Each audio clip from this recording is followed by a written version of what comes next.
Alright, let's go ahead and jump straight into things here. Because this is another Splatfest day, but it's not any old Splatfest. This one is Christmas themed. So, we had one Christmas themed Splatfest years ago, and this is in Splatoon 1. Splatoon 1 Splatfest theme was Naughty versus Nice. This one is which gift would you rather get out of these two? Would you rather have a Christmas sweater of some kind or some socks? Between a sweater or socks, I'd rather have socks, to be honest, because you can use socks whenever you feel like. A sweater, you can only really wear that when it's that cold outside. So for like half the year in a lot of places, that's it. That's all you can use a sweater for. Not as big of a fan. So I'm on Team Socks for this one for that particular reason. I mean, hey, my viewpoint's even more strict because I live in Florida, as many of you know. Dang, that's a depressing way to start. I live in Florida, as many of you know, and it's not really that cold here most of the time. So, for me, I'd rather have socks because I can actually wear those all year round. A sweater, maybe a month. 2 months at the most, but not that long. It's actually been pretty cold here the past couple of days. Like, cold enough to start wearing pants and long shirts again, which has been nice, actually. Nice change of pace to actually get some cooler weather here. It's actually been so nice because I've been able to actually get outside more and do more stuff outside, get some work done. Always feels good. But I haven't played in a while, and it seems like Jug wants to talk to me here, so Judd, what do you want? Okay, yeah, I've leveled up, so that's what it was. Thanks for the snail. I haven't played this since the last Splatfest. That seems to be a recurring trend anymore with me in this game. I haven't had time to really play this. There's been so many games this past year in general that I've only been playing this during the Splatfest events. So, yeah. Haven't actually been keeping up with this one all too much. And this has gotten a major update since the last time I actually played, too. I mean, I'm on version 2.1.0 now. And since the last time I played, the game actually got updated to add a whole bunch of stuff, including a new ranked mode, which I haven't tried yet. But there's been a lot of stuff to the game that's been changed as well. So I'm actually interested to see some tweaks. I've heard apparently the slosher got buffed. So the one thing in the game people said was overpowered, the tri-slosher apparently became overpowered again? How does this happen? Only Nintendo does this, I swear. Apparently the rankings were changed a little bit. Like there's now like prestiging kind of ranking systems in this game where you can go past level 50 now, and actually you can go past level 99 and reset, which is the equivalent of like a prestige ranking in Call of Duty or something like that. It's actually pretty interesting to see that they upped the level cap to a point where now it could just be an infinite level cap. I actually do like that change. That's probably a good idea. Do I see myself actually getting to that point? Maybe at one point. Depends on how long the multiplayer for this game is going to be relevant. Because they said that Splatfests are going to happen, I think it's like for 2 years this time around. And then the update itself is like a full year or something like that. So it's going to get more attention than Splatoon 1 ever did, that's for sure. Because Splatoon 1, after the first year, kind of stopped with support altogether. So I still see myself playing this game for longer than Splatoon 1, that's for sure. But to get to max ranking beyond, maybe. It wouldn't be for a while because holy crap, there's a lot. There is a lot of games to play, that's for sure.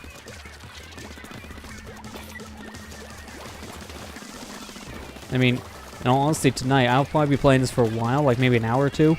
I don't think I'm going to be playing this Splatfest for as long as I normally do, because I haven't noticed in a lot of my Splatfests I play for like 3 to 4 hours anymore. But also, I've been doing that a lot because I have other people with me, so I can keep the commentary going with them, so we can talk about this game for longer, and then actually have teammates as well. If it's just me, I feel like an hour to 2 hours is probably a good sweet spot for this game, and then we can change it over to something else. So we'll see. We will see. This is just like the last Splatfest, taking part in kind of a weird time. I wouldn't say necessarily bad because, you know, a Splatfest once a month, it makes sense. That's still a good thing. And this is at least a little bit more spread apart compared to the holidays, compared to the last one, which happened like, what, a week before Thanksgiving. So this is better time, that's for sure. But at the same time, I still know a lot of my friends who are normally on the game playing these events, not around or available because it's the holiday season, so people are still getting ready and traveling a bit. I do actually have one friend right now who's traveling back home from vacation, so that's just one thing there. Let's just go around here, maybe flank the guys. Oh, you got up there. Get the guy. Get the roller now.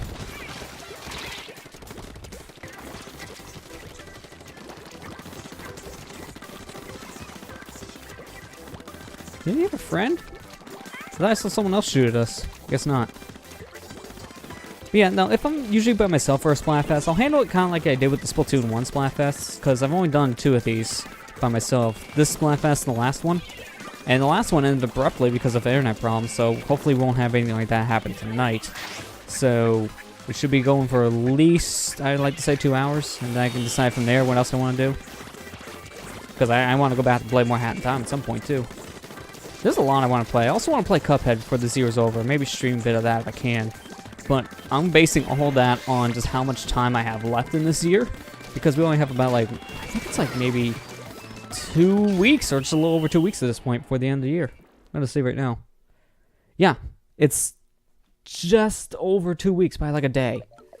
So we don't have much time left in 2017. There's still a lot of stuff I want to look at. So we'll see. Glad I won that first match, though. Happy with that. Wow, one of my teammates is actually at 61. That's a pretty good level. Oh, good. Where are we starting off with errors? Didn't take long. Didn't take long at all. Good start. Traditional Splatfest. I'm so happy about that. So one thing I wish I would actually fix when they update the game, but there's not much they're doing to the servers. I noticed that they barely touch online.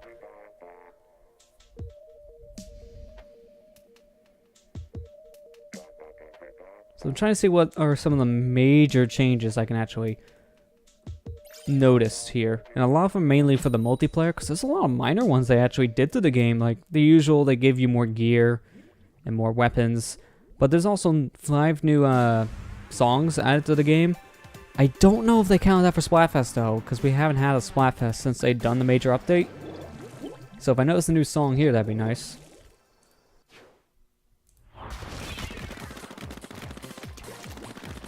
I am glad, though, we're having a pretty split voting poll so far. I haven't really heard anyone talk about the Splatfest at all, besides how, to be honest, this theme, it's okay. But honestly, I don't know. I feel like the Naughty vs. Nice Splatfest theme from the first game, just for a Christmas theme in general, hard to beat, because that's a big one. And the way they tried to beat it in the sequel is with gift ideas that are to the least common gifts that people want. That's hard to compare, that's for sure. Naughty vs. Nice compared to sweaters versus socks. Yeah, that's a Although it can be kind of relevant because, I mean, we're all gamers and we always ask for like maybe the newest and hotness. Instead, we do get those socks. But now you can ask for that newest hotness and get socks. One of the funniest things I actually seen for the Black Friday season was you could have bought the Crash Insane Trilogy on PS4. If you got it from GameStop, one of their things actually was you can buy this game bundled with some Crash socks, and it was the stupidest bundle I've seen in my life. Like, really, you're buying a video game and you get your exclusive pair of socks. Oh man, exclusivity that's on my feet. Why? Why does that have to be a thing? I don't know. There's a lot of interesting things I question about the gaming scene, and that's one of them. The bundles. Some bundles just make no sense. I mean, that's the only thing I can really compare right now to the Splatfest, because, like I said, there's not much to talk about with this theme. Which one would you rather have? Some sweaters or some socks for a Christmas gift? And that one, it's all personal preference at that point, to a degree where it's a little bit harder to argue, because some people will say one or the other, depending on where they live. Not just because there's one they like more. And for me, it's like, sweater's almost useless where I live, because most of the year it's too warm. Before we even started this, I was talking to a friend about this theme, and they said yeah, for us, it's kind of pointless, because it's like, because the guy I was talking to is my friend Marley is in Australia, so for him it's kind of mute, because it's like 27 degrees Celsius where he is, which is pretty warm. If you do the conversion for Fahrenheit, if you're American like myself, that's pretty warm. That's over 80 degrees Fahrenheit. So yeah, sweaters kind of pointless, and socks are even kind of one of those things you're not going to be using as much unless you're going out and wearing shoes. So this theme for a lot of people are like, eh. And this is probably one of our first themes a lot of people have been saying, oh good, now we're getting to the European theme category of weird. Because if you play Splatfests and you look up themes, you'll know that Europe's themes are very different compared to ours, and in some ways worse than ours too. They have some weird themes. And this is on the tier that they would get. Like, this is a theme that Europe would definitely have.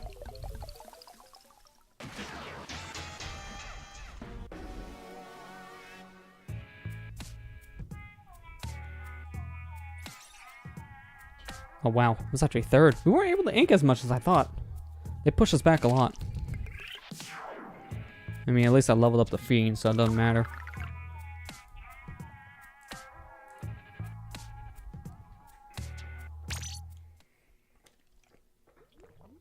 So I did notice that new option right before I hit yes to continue, because I don't want to change my weapon, but one of the big things they actually did change in the 2.0 update, so this is my first time seeing it. They actually gave you the ability in between rounds now to go and change your loadout.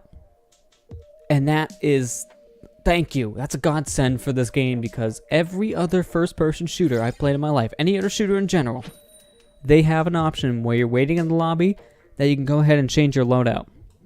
Splatoon is like the only shooter I've ever played that there is no way to change what weapons you use. Until now. It only took you guys like 2 years to realize that's something you need for a shooter. You didn't do it in the first game, you do it in the sequel, but you don't do it right away. You do that a couple months after the game's been out. I don't know why I needed to take that long, but thank you. We finally got the one option that was really needed. Changing loadouts in public lobbies. It's a miracle. I mean, everyone was super happy in the first Splatoon when the first major update came along where you can actually change your loadout if you're playing in ranked mode with your friends. But then we were all saying to ourselves, alright, this is cool. I'm so glad we can do this, but can we do this in public lobbies? Can we just do this with randoms?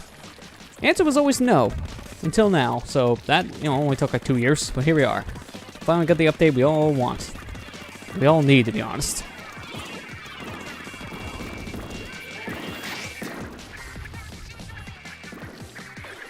I don't think there's anyone even around here.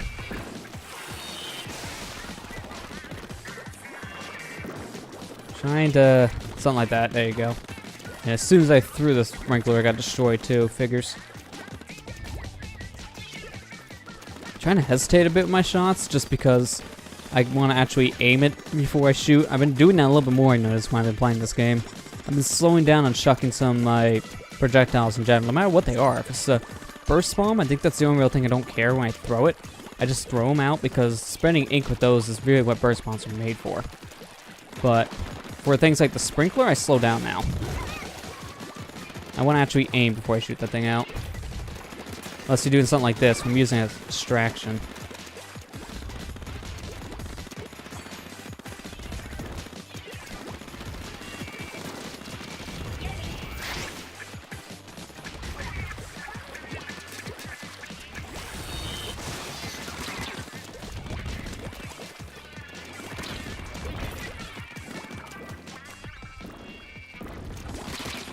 No, I almost thought I was going to get him, too. He's using the new Googa Doolies, which are basically the dually weapon, I guess, mixed with that, like, goo gun thing that's in the game already. The one gun that has you just kind of go into your ink and keep your charge shot for one of the scope weapons. It's basically that thing, but for a dually. I actually bought them before starting to play today, so I might actually try those a little bit later and see how that weapon works.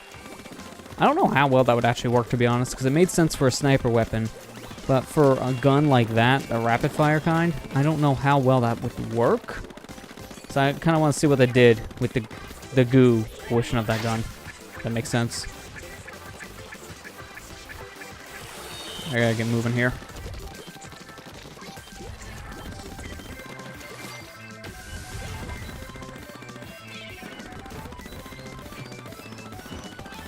Alright, I think we won that. It's getting out of curler, but I don't think that curler is going to be enough ink to save you. I think we still got it. Oh, actually, no, they might have actually pulled us through. Never mind, I'm a liar. We won. Barely, though, by like a little over 2%. Oh, that was close. Oh, wow. Our one guy with the 15 kills. Putting in some work there, Joseph.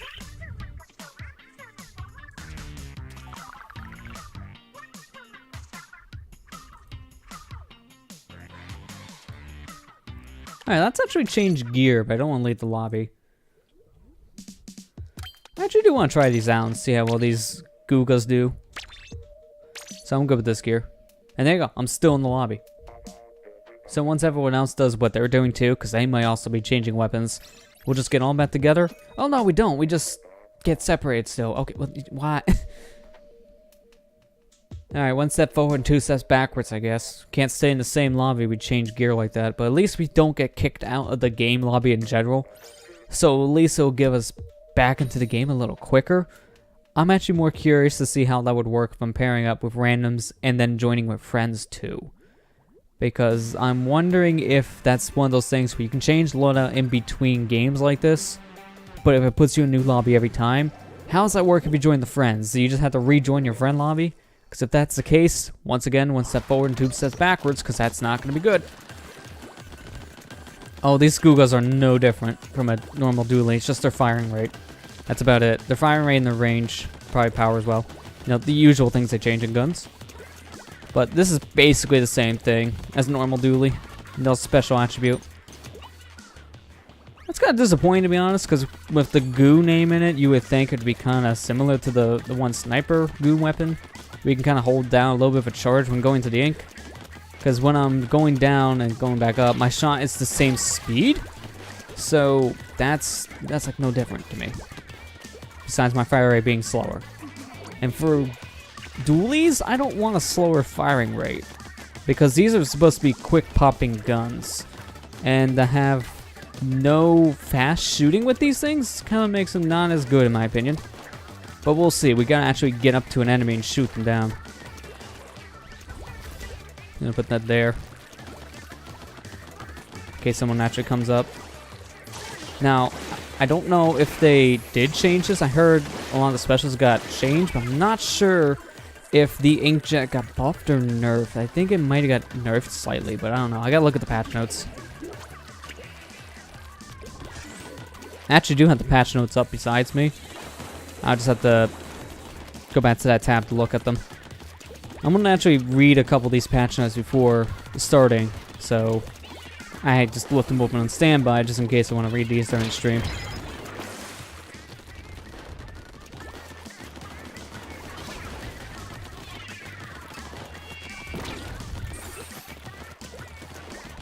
Hey, these guys are not letting up. This is the one good thing about these dualies here. The firing range is close enough for me to actually get to that tower.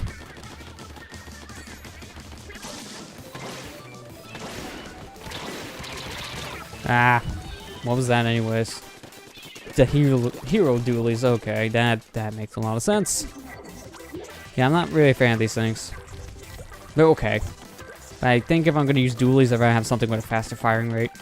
Kind of defeats the purpose to me, to have it slower. I haven't covered too much ink compared to normal.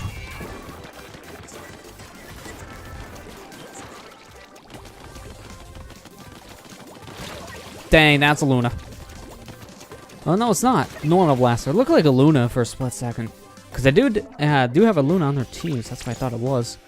Although I do find this interesting. This is one of the things I think they did change for the update.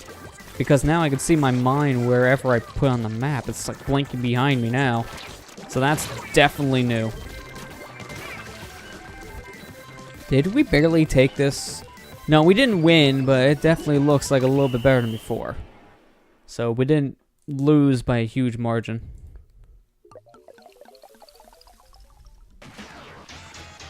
I mean, we still lost by a lot, but I honestly thought it was going to be more in like the 20% for us. Not near 40. Yeah, I did horrible that one. I didn't get a single kill. I did cover a decent amount of ink, so I at least was a contributor there. I want to change this gun. It's okay, but I don't want to use this thing that seriously. So, let's go ahead and change the gear. Alright. Now, I also bought the end zap, but this is going to be very similar to what I was using before, just with a different loadout. And why not? Watch me use it.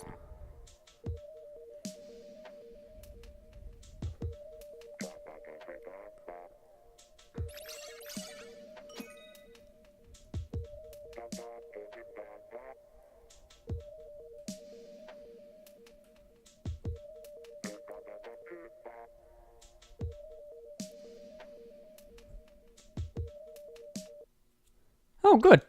I'm so glad we got that communication error. Made the whole point of me going back to that public lobby entirely pointless. Let's go back.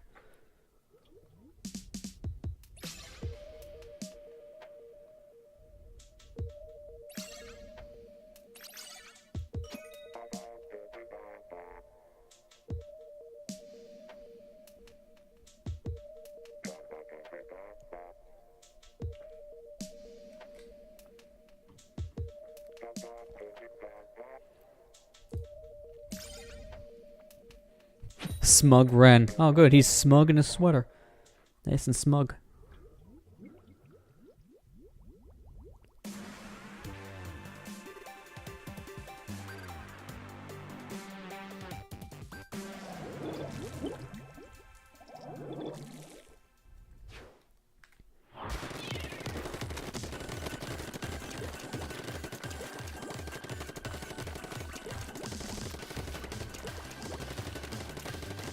I think compared to the other NZAP that's already in the game, the NZAP 85, the original version of it, I think I would like that NZAP a little bit more probably than this one. Is mainly just probably because of what it has and special and its sub. Because tender missiles are actually okay, but they're not the best special in the game, that's for sure. They're one of the specials that you don't actually use all too much to kill enemies, because it's very predictable to see where the tender missiles are going to be falling down to. So a lot of people normally don't get killed by those things unless they're pushed into the missile somehow. Whether it be that you're slowed down because of enemy ink, or you're trying to outrun someone, or some more tender missiles, and get pushed into other tender missiles in the process. Normally the only way I actually get kills with those things. Autobomb though, I do like in this one. Autobomb is actually a really cool sub, to be honest, because it really does home in on enemies. It is out there for a long time, so I'm a fan of this at least. But compared to like the special I can get from the other NZAP, the whole team shield, I'd rather have that, to be honest. That right there is a big selling point to me for that NZAP. Like, watch, this is not going to kill a single person. Say that, it would have killed someone by now. My tender missiles failed. They covered ink, and they pushed some enemies back, but that's about it. Also, this is weird because I'm kind of gyrating a bit while I'm shooting my gun here. Gotta get out of here, though. Yep, that's why. I think I got killed by the storm. And I did. I had a feeling I would get killed by the ink storm, but I'm not surprised. There's no way out when I was swimming.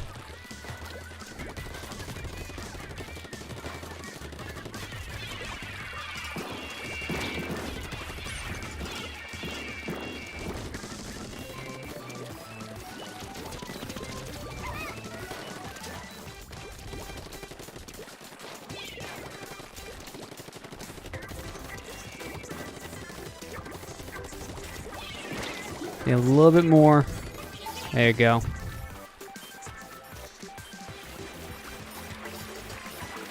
I'm just gonna have to launch it now. I have 3 in my shot. I was hoping to get all 4. That hesitation actually screwed me over with that.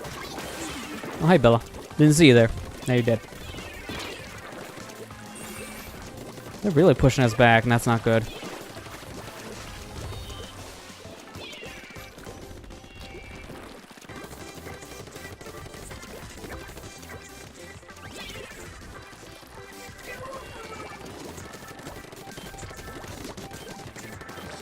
Nah, I'm gonna have to push forward. Unfortunately, there's more ink over here to cover.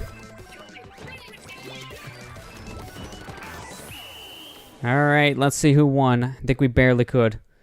Because half of this is green, half of this is pink. Oh yeah. Just a little over, well, almost 2% to be exact here. I should say. A little over 1. close to 2, but we won that, and I'm happy.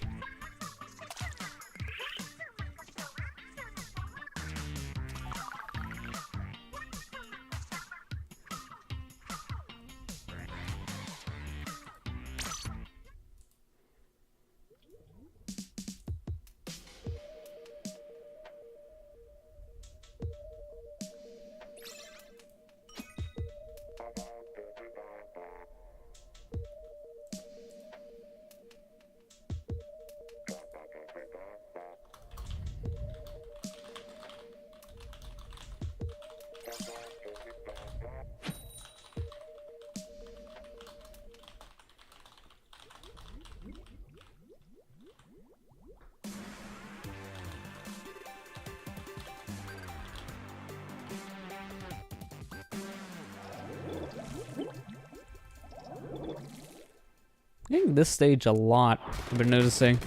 Shifty Station's pretty interesting. It's always cool to see the new design they use for each Splatfest, but I'm surprised we got this frequent so far. Like, what is this, our 4th time on it? 3rd or 4th, one of the two. It's been a lot, which is my point.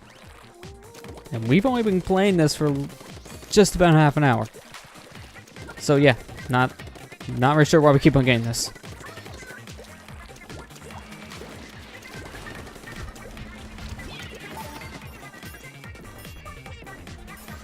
Yeah, over here's good. There's people fighting on that side anyway, so that helps. Yep, there you go. One of them got killed because it got pushed to the tenta missile, probably.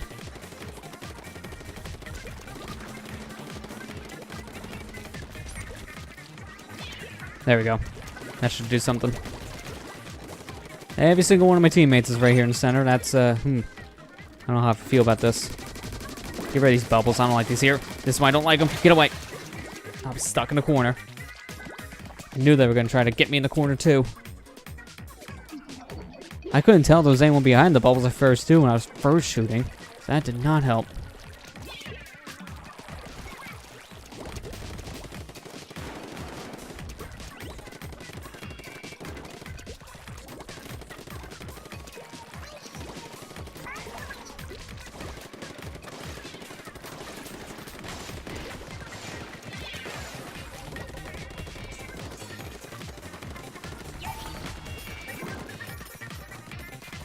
No, he barely got out of my reticle, too. I almost had 2 of them. That sucks.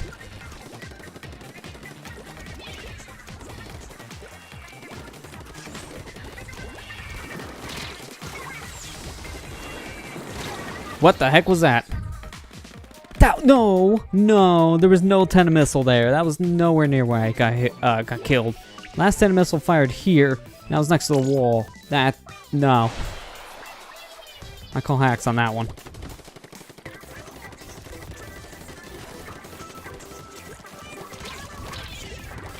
Ah, come on. My teammate's dead now.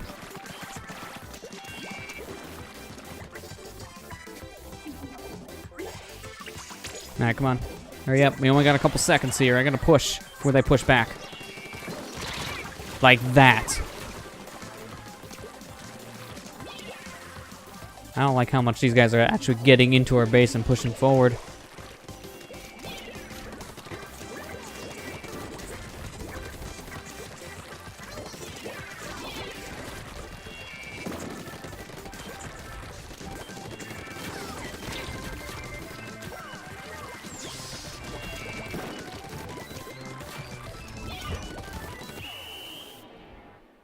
I think we still won that, but that was getting too close in the end to my liking. Because they really pushed into that base of ours, and, nah, I'm not a fan.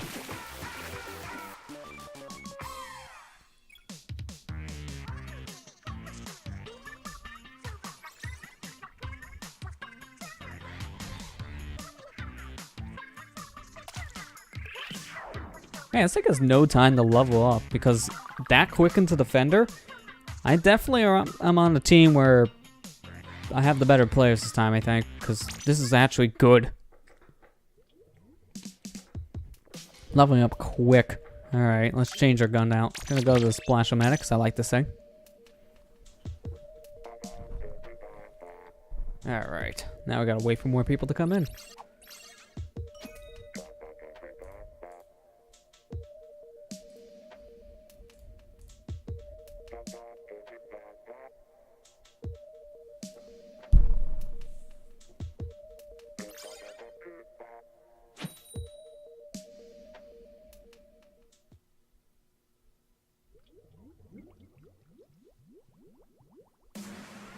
Again with Shifty Station? Jeez, this is just gonna be the Splatfest where we play Shifty Station and nothing else?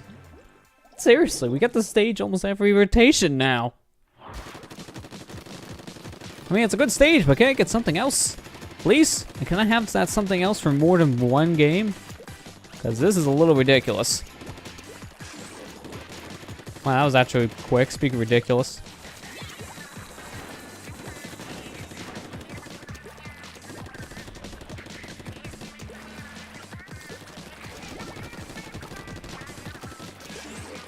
Again with the tender missiles, man.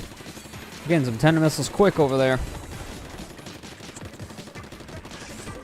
Jeez, come on, stop with the missiles.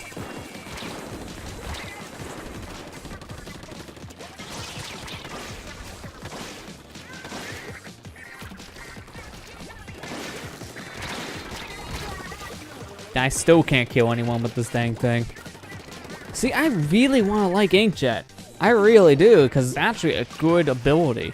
Being able to fly around the map and having these huge shots of ink hitting your opponents, it's a really good special in terms of the idea. Like, on paper, the Inkjet sounds like one of the best specials in the game. On execution, it's one of the worst. Which is so bizarre to think about. Oh my god, can they stop getting tender missiles? They're getting tender missiles like every other second.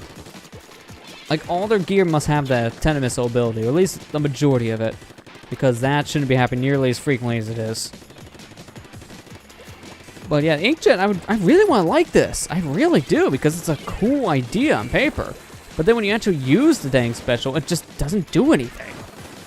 You have a very hard time hitting your opponent, and when you do, sometimes not even an insta-kill. You're a sitting duck in the air because you move so slow with the thing. And it might be great to fly around to flank someone, but you can't fly over any pits or water because the second you do, you'll get out of the missile. I'm thinking that because I'm getting shot again. You'll get out of the jetpack and go straight back to your spawn point, really, from when you use the Inkjet. So it's like, I really want to like you. You're a cool idea, but in execution, you're horrible. Like, watch, I'm going to try to use this and I'm not going to get a single kill. I'm going to try my best, but I'm not going to get a single kill. This is more for coverage, not for killing.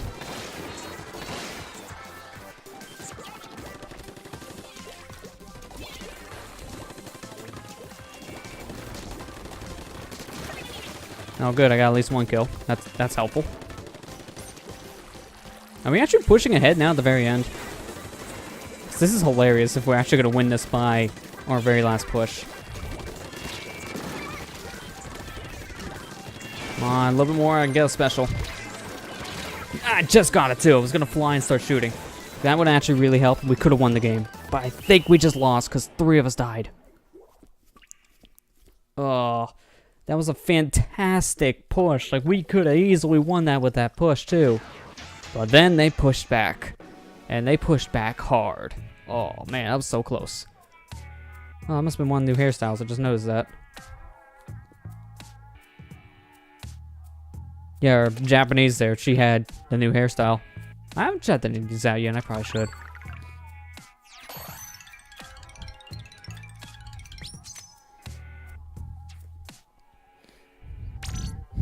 Hey Chris, how you doing? Indeed, I did lose. Although I'm fine with this one. It's one of my first losses.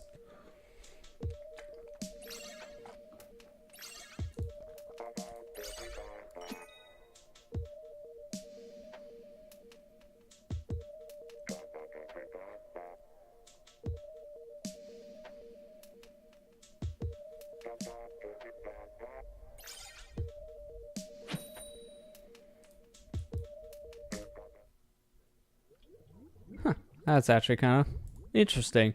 Someone actually posted a video on YouTube, and it shows how easy it is to steal someone else's work, and then upload it for themselves and actually get paid for it. And yet that somehow gets through in the system. Good job. That's a fantastic site. Oh, you finished all your classes, and you opened all your paths? Good. You know, that's good to hear. This is always the most relaxing time of the year is when you're done with classes. Because that stress is finally off your back. I know that feel. And now you pass, that puts your mind at ease. So now just enjoy your holidays. Enjoy Christmas.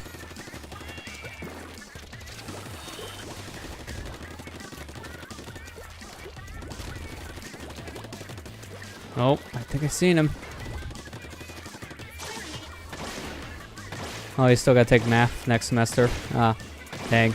Always having to take math courses, always one of the hardest things. Although, that was one of the subjects I never really struggled with all too much in my life. I think the times I actually started to struggle a bit in math was when I was starting to get to like higher levels like trig and such. And that's for good reason, because when you get to higher equations, it's a pain. It's a big pain. I never did calculus, but I've seen some calculus, and like, nah, I'm good. I don't want to do it. Oh, you're doing pre-calc. Yep, there you go. That explains a lot, because I've seen some of that. I didn't even think in my pre-calc class I did okay in. Like, I think at the end I got like a B, because I was actually a little surprised that I was going to get a little bit lower. Any kind of calculus is not easy. It's hard. My least favorite type of math, though, I had to take a course on this, was discrete math, and like, no one I talked to knew what discrete math was, which is a good start when you're trying to learn about the program. And when I actually started to do the class, it was terrible, because there's no numbers in discrete math. It's all real life equations, basically. So what's about, you take x and y, you gotta figure out what z is. There's no numbers to get the z, just have to figure out z. And it was the worst. My teacher did not do a good job at explaining how it would work, so I never really understood discrete. It was just, oh, it was terrible. Yeah, secret math indeed. It's a secret to everybody, including the teachers, because we don't even know it. You really only have to do discrete math if you're going for like a lot higher degrees, I've noticed. Like if you're trying to go for any kind of tech degree, that's one of the courses that they usually put in there. Like if you're trying to do some kind of programming class or engineering, they usually want you taking discrete math, 'cause it kind of goes along with the program, but it's like, not really what I need to actually know how to open a computer, which is what I was trying to go for.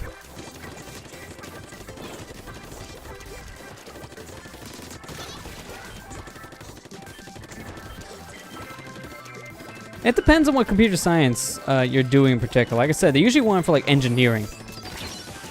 And the degree I was going for at the time, when I was going to university, it was an engineering degree and I didn't even know it. So like after the discrete math course, it was one of the last courses I did before I started to change up my major a bit. So like I said, if you're doing something engineering related, that's usually when they push for you to do discrete math. And like I said, if you're going like heavy programming, I think that's usually when they also recommend, I think, not force, but recommend you taking the course. I don't know. I just know for a fact it's engineering, and that's not what I wanted, and they put me there anyways, which, like, I didn't say I'm an engineer. That's the last thing I was going for. So, not fun.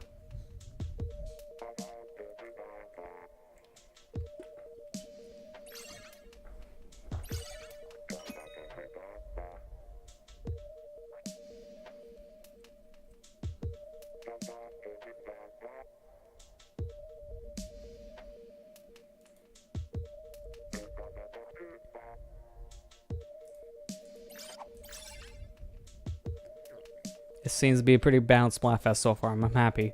It's like one of the first ones I think I can say that it's pretty balanced. Not a single one of my sock friends yet. I don't want to fight any socks. So if I can get through this entire Splatfest without fighting a single one of my teammates, it's probably the most balanced Splatfest I've played throughout the events. For at least Splatoon 2. Splatoon 1 I could say a lot better, because I've only had a handful of Splatfests where that happened.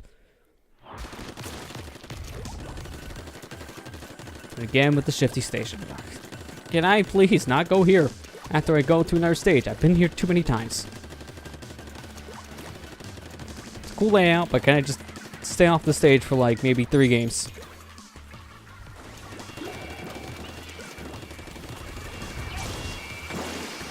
That's a lot of curling bombs. I think they got 2 curling rushes going on. There's no way that's one person.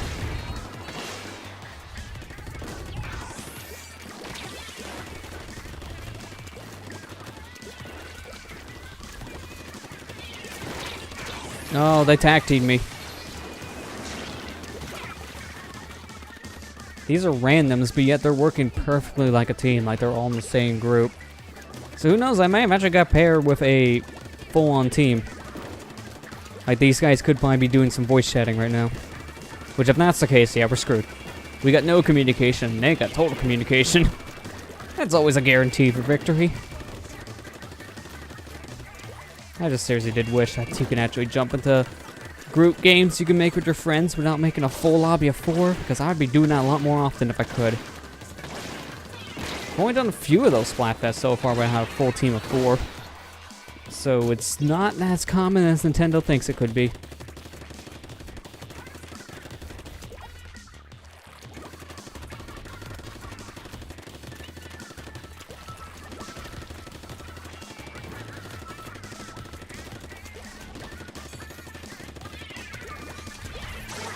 Yeah, good luck trying to chase me now, Autobomb. I'm gonna fly away from you. Fly high.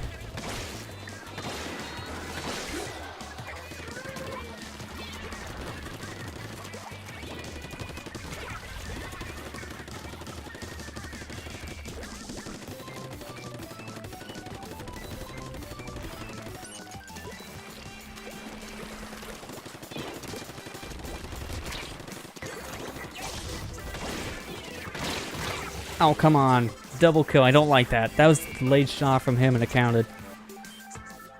It's like the one time I can kill someone using the inkjet and I got shot.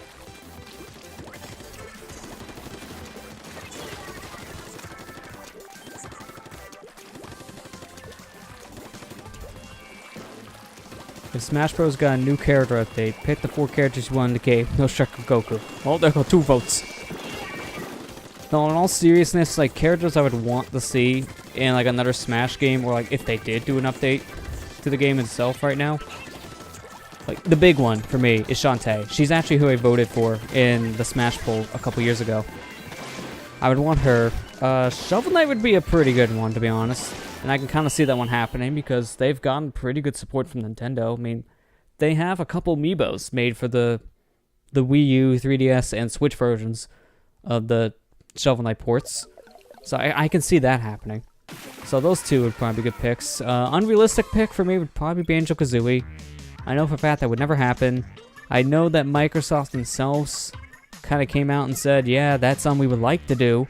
But I don't know if Nintendo themselves would do it. So I'm a little mixed, but that would be an interesting one. 4 character? Not really sure. I mean, I guess that just to make the call that's a little more obvious is bring back Snake. Like, I haven't played a single Metal Gear game, but I like Snake's inclusion in Brawl. It was actually pretty cool. And it was a good advertisement thing at the time, too, because that's right before Metal Gear Solid 4 came out. So just bring him back. That would be nice, just to see a returning character.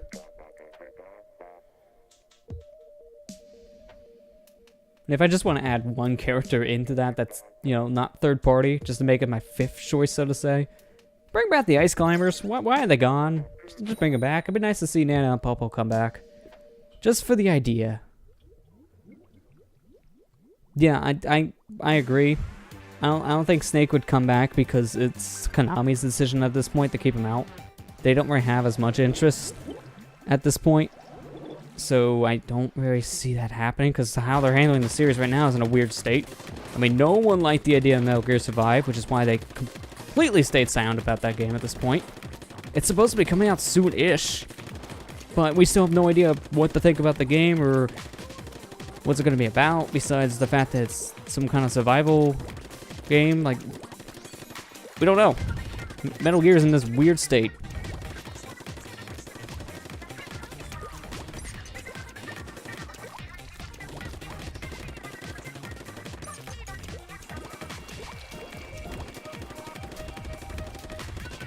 God, zombies.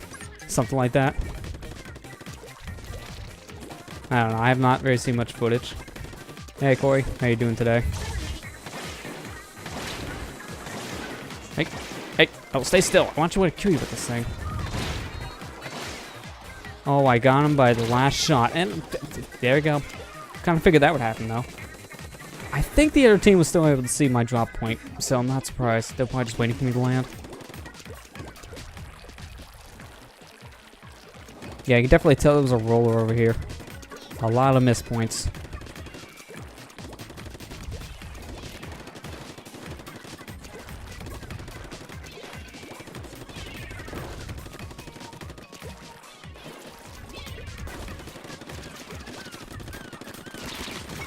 There you go, gotcha. Yeah, people do camp in Splatoon. I'm not very too surprised because it's like every shooter, there is always someone who will camp. I don't think he was camping per se, but I think he was definitely waiting for me. Because he probably saw my spawn point. Oh, you're not too bad, just super busy? Yeah, I can understand that. I mean, I've seen Allison's posts on Twitter saying just how busy you guys are right now because holiday season, all that, some last minute work. Hopefully it slows down very soon here, especially with Christmas right around the corner. I mean, it's only like another week away at this point. It's hard to believe.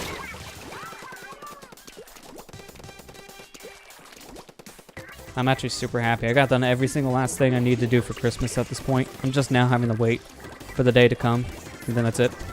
Like, preparation for Christmas, now done. That makes me feel good. I think this is the earliest I've actually got it done. I got all my gifts in, all wrapped up, sent out to people. It's been good. Been very good.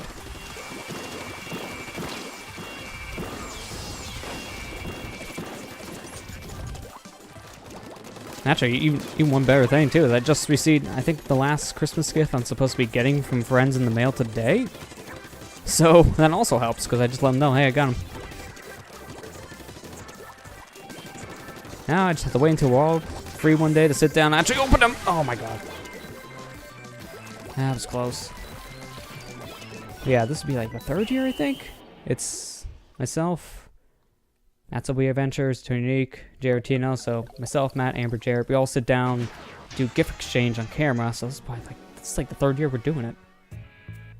It's hard to believe. It's already been like 3 years since we've been doing this thing as a regular tradition. Well, it'd be nice this year to not actually use Skype because screw Skype. We're done with that platform. I just wish there was an easier way to capture Discord video, besides just doing a simple window capture. Hopefully soon. Discord actually did put out a extension to like export in OBS to pop in some I'm gonna call it like how I want this word this. It puts like a little bit of an overlay on there, kind of like you get in the game mode on Discord, where you just see the people's names pop up when talking, which is cool, but I kind of want that for video. We don't have that yet. Hate Skype. I don't necessarily hate Skype, I'm just kind of done with Skype. Only just because, like, I like the platform, but it's glitchy as all heck. Like, every time I turn around, there's some new bug in the software. And that, it just kind of discourages me from wanting to go back to it. I still have my Skype account. I'm not closing it down. I still have it installed on my computer, but I haven't touched it in so long. I'm pretty much keeping Skype at this point for, like, family. Like, if I know someone who's going to be on there instead of using something like Discord, I'm keeping it around, which really the only people I know like that are family members. And I haven't touched it in, like, months. I think the last time I actually used Skype was probably August of this year. It's been a couple months. I just like Discord's audio quality a lot better. It's a lot easier to talk over someone in Discord and actually hear what the other person is saying without getting cut off, so the audio cutoff threshold's a lot better. That, and it also just sounds nicer as well, like not as much compression. Because I've had some Skype calls where people sound like they were talking through a tin can, because their internet connection was dropping so much, but I haven't heard that yet in Discord. If anything, I might just hear a little bit of robot voice coming through, and then it fixes itself if the connection's better.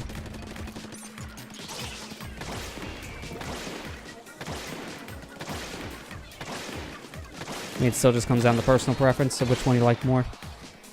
I mean, I'm just more of a fan of Discord.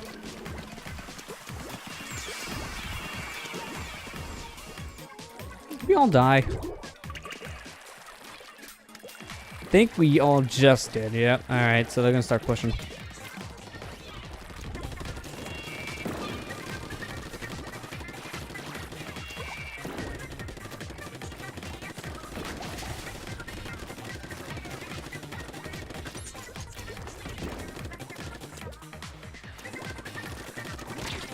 Oh, hey, how you doing? You're dead, I see. I'm liking how so far it's pretty even. If we can keep this up, we can win.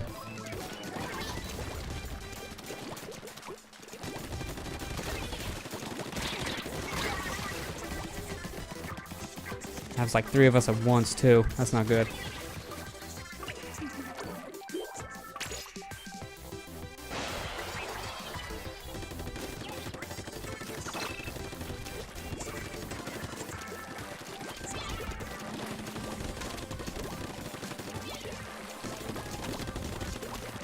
You know, Jordan pushed me back. I could have actually gotten there and killed that guy, but nope.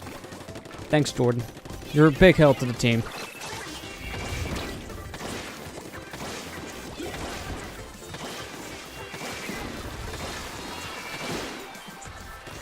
Wow, this is actually going to be pretty even. Gotta make sure it's not.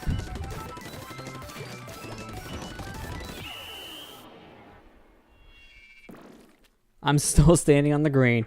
Take that, team. Barely in the green, too. By like maybe a couple pixels. Ah, there we go. A little close there near the end, but at least we kept it. That's all that matters to me. Wow, okay. The 12 kills. You definitely put in some work there, Jordan. Maybe not as bad for teammates as I thought, but don't push me next time, please.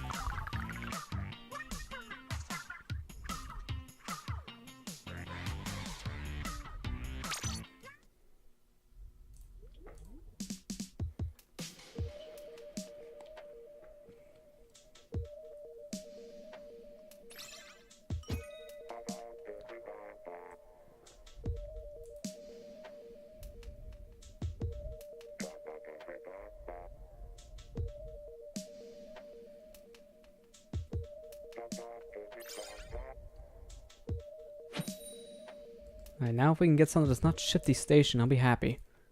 Please. Something new. Oh, come on! Why? Why? Can we just change this theme of the Splatfest from sweaters versus socks to just Shifty Station? Doesn't need to be a verse, no, it's just literally just Shifty Station. We've been here like at least 8 times by now. Holy crap. I've never been to a map this many times. Since Splatoon 1, I haven't been doing this. This is a little ridiculous. Even then, I think this beats out the first game. For that one time I actually had like, I think 5 games in a row I played the same map. And so I only saw like 1 map during the 2-set rotation. And this is a 3-set, so this is even more uncommon. I haven't gotten this as many times in a row, but I've been here more than enough times to count.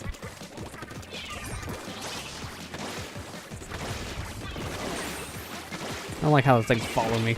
Get away.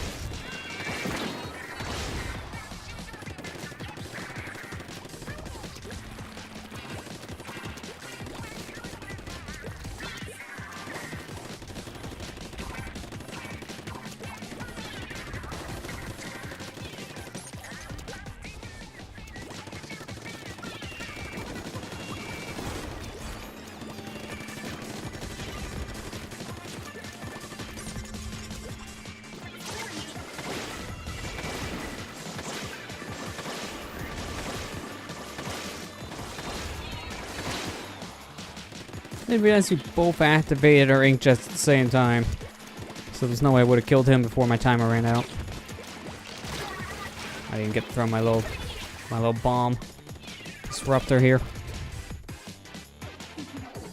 I don't think I should jump. Yeah, my teammate's hanging out, so he got killed.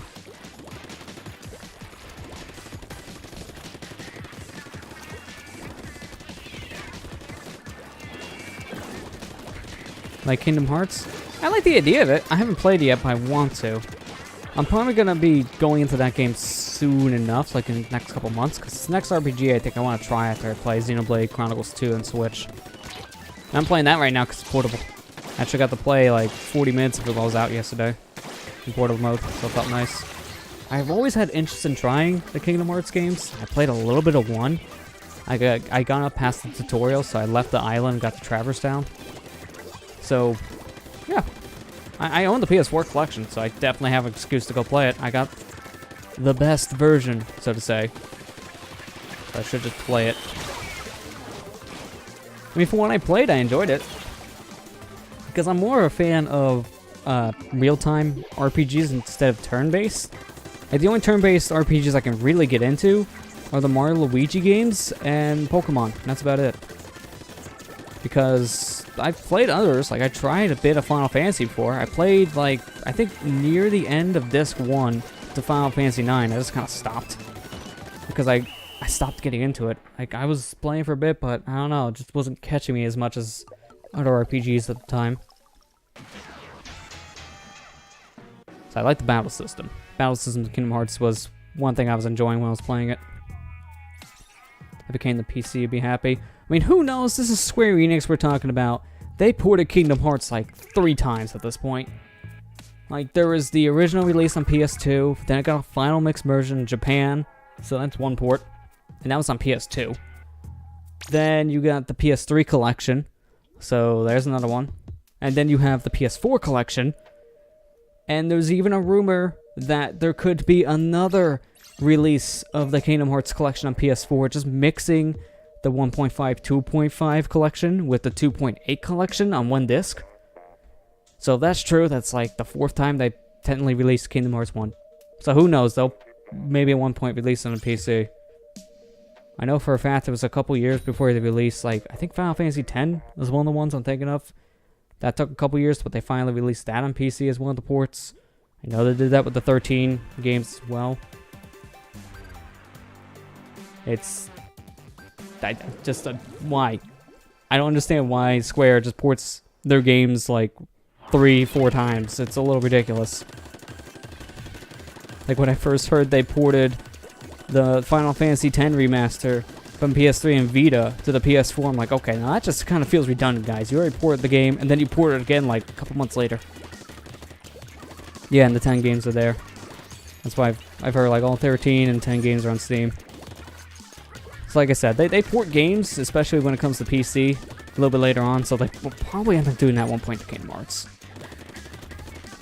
Yeah, and the Final Fantasy 7, 8, 9 HD versions are on PC as well. Although, Final Fantasy 9 had a weird history, though, for PC, because apparently they originally lost the source code, from what I heard, for Final Fantasy 9, which is why they couldn't do an HD port of it like they did with 7 for the longest time. So, that game got lucky, apparently, to actually get an HD port in general. Because they had to go back and redo a lot of the game just to get the port to PC. It's actually an interesting story.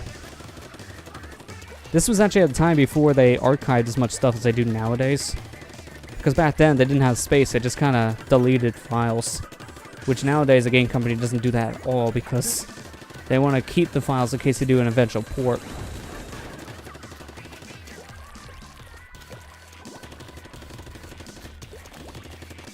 Oh yeah, and the Final Fantasy MMOs are on the PC as well, but that's usually where MMOs shine the most, so if they never release the MMO games on PC, that would actually be a huge, huge question to me. Like, why is it like 14 on PC? It'd be the most played platform, which is how it is right now. It is the most played.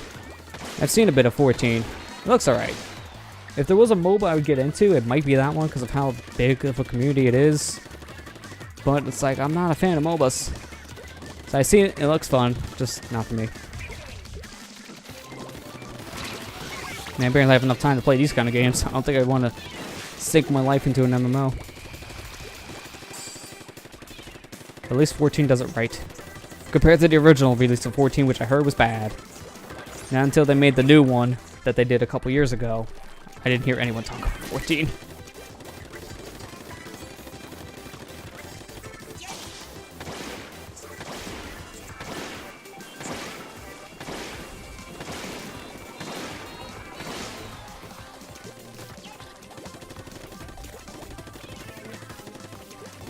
That's the only reason why I heard people even mention the Final Fantasy XIV MMO before they changed it to what it is now, the lore.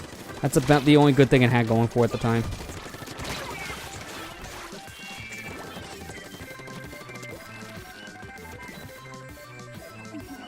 Hey Super Spyro, how you doing today? And you're not wrong.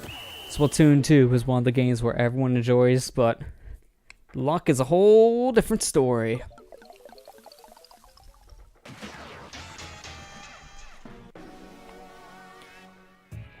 We were doing good at one point there, but then we got pushed.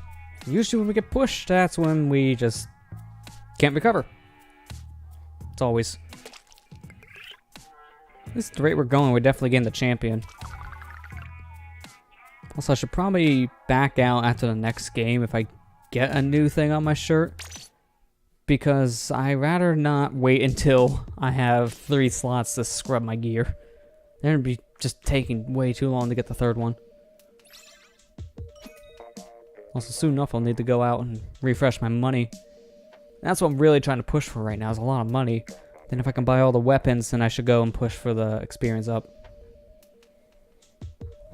At least these tickets now have more of a use. Like in Splatoon 1, once you got to the max level, 20, there's never a reason to really push for playing the game for long periods of time if you want to get more levels, because, well, you couldn't. And then when it got to 50, same deal. Once you got to 50, you're done. This game, it makes it even feel worse when you get to level 50, you're done, then you have all these experience tickets just kind of collecting dust. At least now you can actually use these things and actually get some use out of it. Not just use it for a bit, get to the max, and then just call it for life.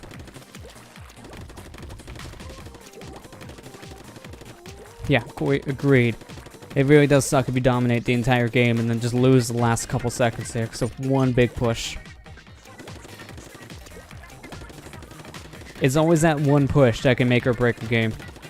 Really, the last minute in Splatoon is the only part of the game that really matters, because that's when you actually see the most progress. Like what I'm doing right now, I could just sit here and not do anything, and we could still win the game if we get a good enough push within the last minute.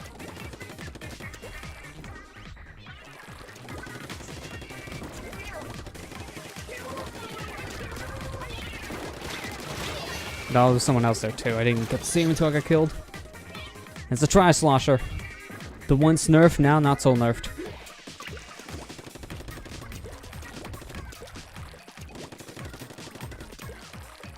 They actually been grinding out the achievements in TF2 there, Chris. Interesting. I haven't played TF2 in a while, but I've heard trying to get some of the achievements were a little harder if you didn't get a good server.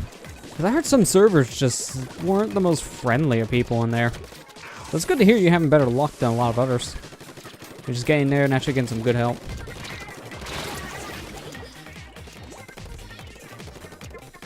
I think the last time I actually played TF2 seriously, like played a couple rounds with friends, was probably in 2012. Yeah, I think that was it. It's been a while.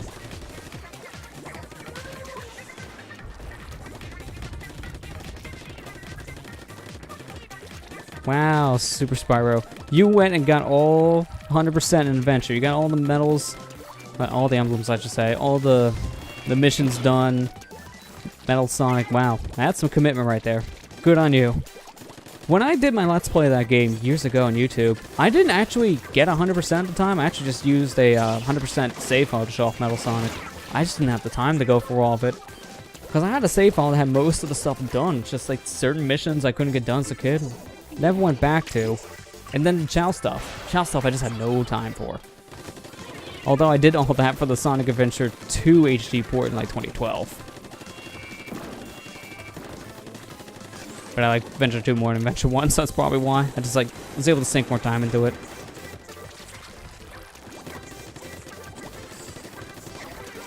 There was a guy who hacked the gun, kept chasing around. Yeah, that sounds like TF2 for you. Hacks and direct targeting is definitely a TF2 community.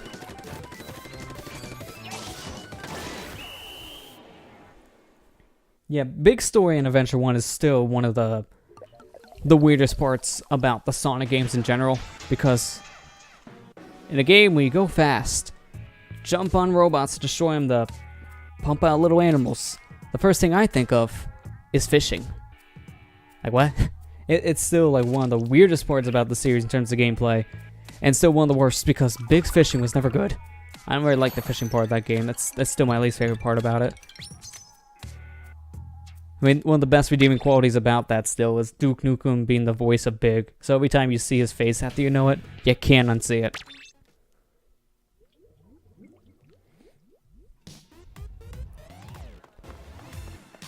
Yeah, no, I can imagine their Spyro of how long it takes just to 100% that game in general. I've tried, and I haven't actually gotten everything yet, and it still took hours and hours of grinding out. So I can imagine how much of a grind that was near the end for you.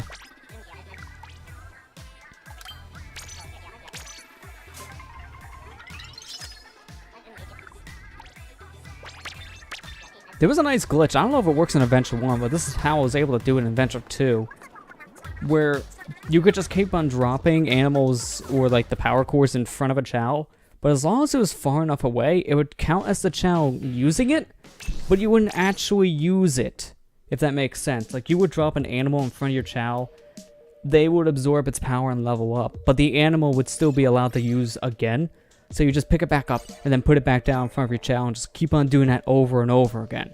It was the only way I was able to actually level up my Chow to level 99 without spending like 10 hours raising a single Chow. It only took like maybe an hour.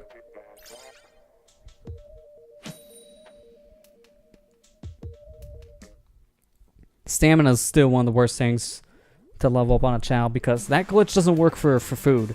So you still have to constantly give it food to level up stamina, and sometimes they just refuse to eat because they're too full, so it took forever. And plus, in the end, it's all just kind of luck-based if you win the races or not, if you're going in there with a Chow under-leveled. Because sometimes I've had Chow who would lose the race and then I'd go back into it, and then they win. What changed? I don't know. And I have heard, yeah, the duel races were bad. Yeah, they were real difficult if you didn't have a good Chow. Even if you did, they were still hard.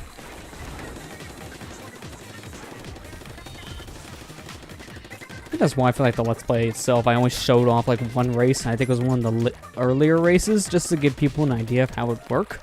Because no way I wanted to go through and unlock all of them and show all the types of races. Whenever I get around to doing Adventure 2 on my YouTube channel, probably gonna do the same thing there. I'll probably go a little more in depth with that Chow going because it has more depth to it, but not by much.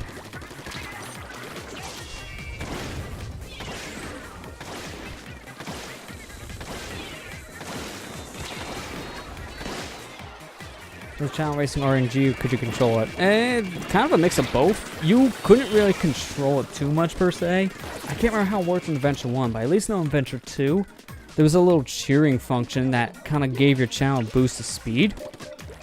But you can only use it a certain amount of times before it stops. I think something similar existed also in Adventure 1, but wasn't nearly as useful. I remember that much.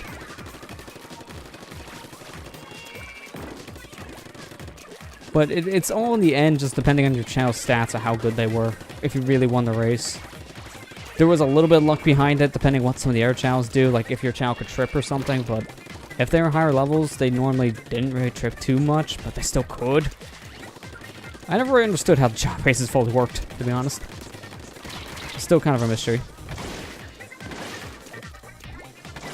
If I can get up on that fake tree. It's not.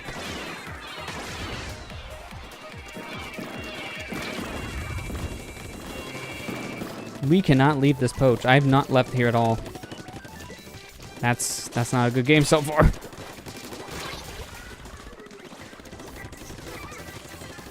Okay, now we can move.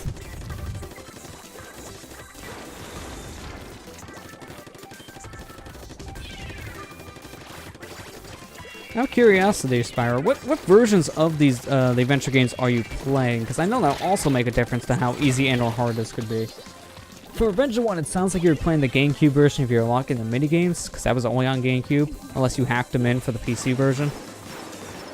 But Adventure 2, it's one of those that doesn't matter as much what platform you play on. It's about the same on all platforms.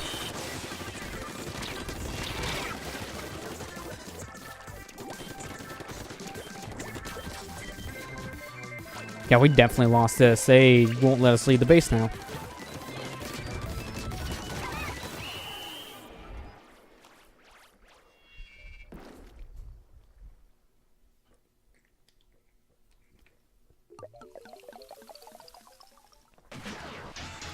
Yeah, that was a bad loss. That was rough. 66% for them is a real high score. Real high. Yeah, one of them got 12 kills. That explains a lot.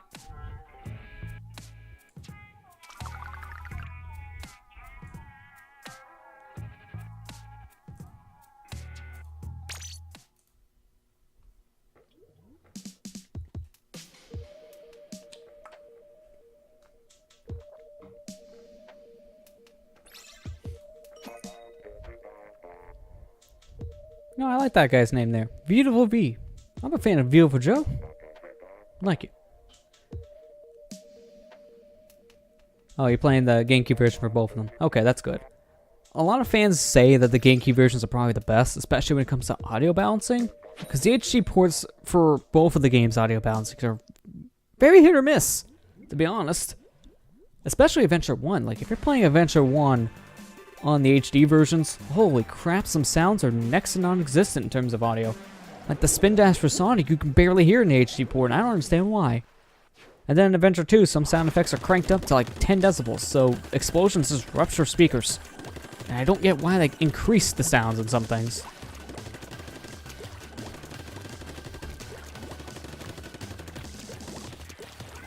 I will say though, because I own the PC version of Sonic Adventure 1 on Steam, and if you're going to own an HD port, get that one, just because of the modding community, because the better SADX mod, that's the one you want to install. That one is so good, because there's a lot of different files in that. If you turn them all on, basically makes it the Dreamcast version, but with the same fixes the GameCube version brought along, and it's the best of both worlds. You get the Dreamcast models, so they keep their original look, not as shiny, and I personally prefer the Dreamcast models compared to the ones they used in the GameCube port. I don't know, I just think they have a little more charm compared to the GameCube models. Then you also get the same kind of textures back, which some stages definitely look better. The lighting engine's fixed a bit. I even think it messed with some of the physics a bit to fix some problems the HD version introduced too. So if you're gonna play the game HD-wise, you play the PC copy. But if not, then yeah, console version, I can definitely say GameCube's probably the best one to go to. Dreamcast is alright, but long loading times, it's at the frame rate, and the Dreamcast itself is a very loud system. Like, you put a disc in there, and oh man, it's super loud. You'll probably hear the disc more than the actual game. I own a Dreamcast, and I played a bit of Sonic Adventure 1 on it, and man, it's loud.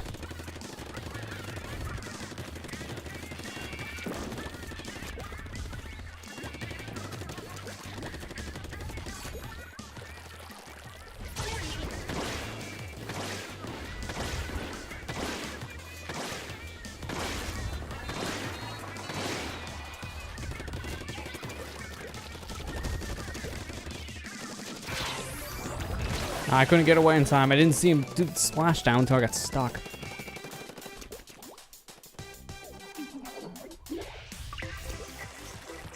Yeah, the reason why Metal Sonic is only a thing in the trial mode for Adventure 1 is just because of the fact that, yeah, he's a last-second inclusion. He wasn't actually in the original version, I think. I don't think he was in Dreamcast at all. I think that's something they did for DX. So, yeah, he doesn't have a story mode at all, so just have him run through Sonic's levels, because he's basically a Sonic skin.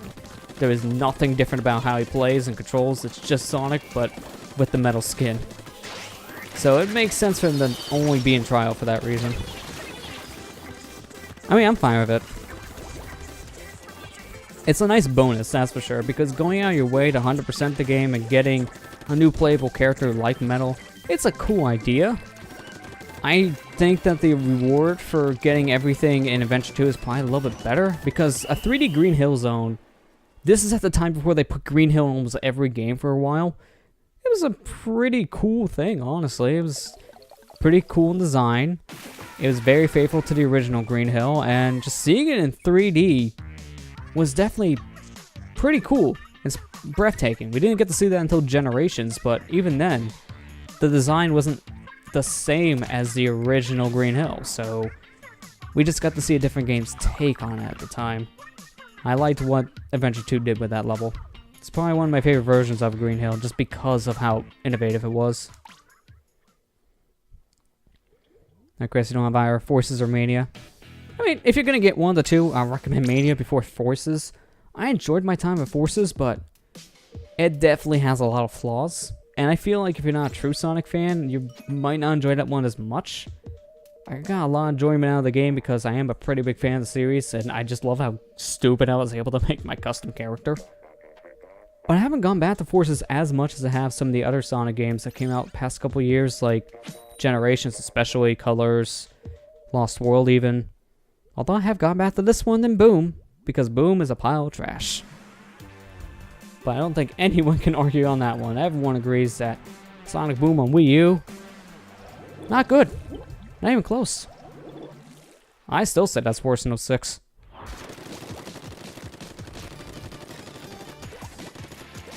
But yeah, Mania is a solid entry in the series. So if you gotta pick one of the two, I'd just definitely say Mania. Yep, there you go. Sonic Boom's a dumpster fire. Just put Sonic Boom in a dumpster fire, and now life is complete.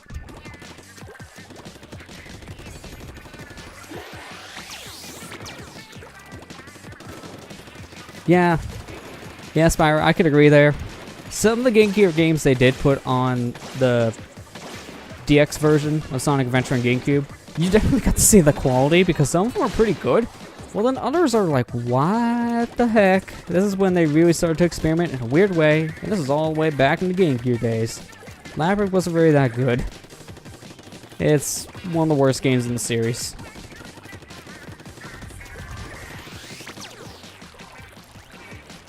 Although, like, some of the games, like Sonic Chaos, is actually pretty good. But if you're going to play those games, like Sonic 1, 2, and Chaos, like, they're the 3 games on the Game Gear, I believe they're also on the Master System. And they're on the Wii Virtual Console, so I just recommend you play those if you can. Just because, honestly, they're probably better. Just because it's not much screen crunch. They're the console version, so there won't be any. That's better in my opinion. But just like everyone else, those are the first versions of those games I played, Game Gear. They're alright, but I haven't gone back to them. I'm not really a fan of the 8-bit Sonics as much. They're a little too difficult in a lot of ways, to be honest.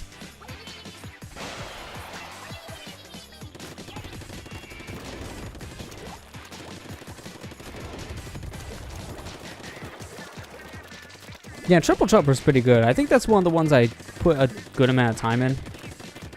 That might actually be the one I was thinking of that might also be a Master System. I have to look it back up. I know a good amount of the Game Gear Sonics were also Master System games. They just put them on the Game Gear as well. This was at a time that Sonic was already out on the Genesis and not many people went back to the Master System. So they kind of ported a lot of those games to the Game Gear to actually sell them. Which was a good move because, like I said, no one bought a Master System unless you're in Brazil. Because, God, the dang Master System in Brazil went on for years.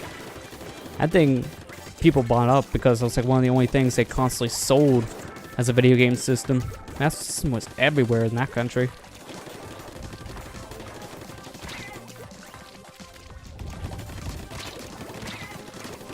No, I almost got Zack.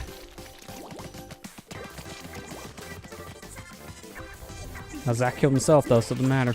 Alright, let's go. You know what's actually interesting too? Now, speaking of the Game Gear games anyways, if you do use the better SADX mod on the PC version of Sonic Adventure, they add back in the Game Gear games.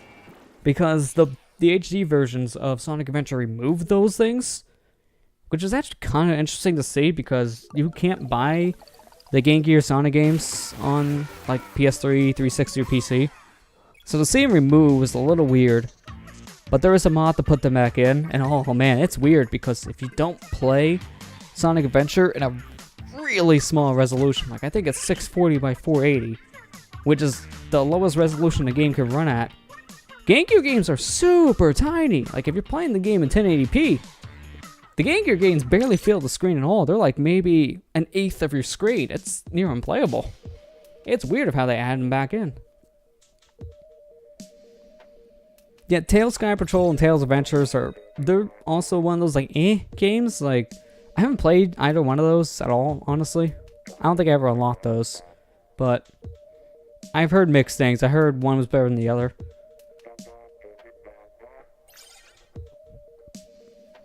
But usually flip-flop. I'm trying to think which one I heard that's usually better, and I think it's Tails Sky Patrol? No, it's Tails Adventure, because that's when we have bombs. Sky Patrol just flies in a straight line.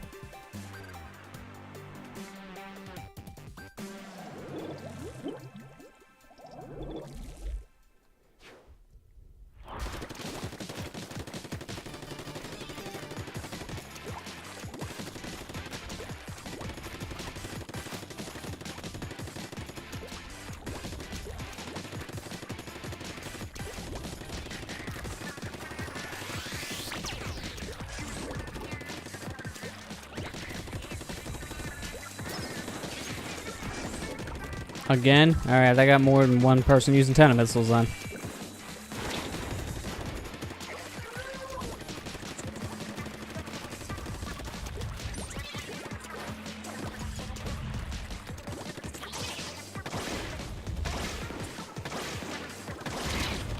Nah, hopefully they get high enough.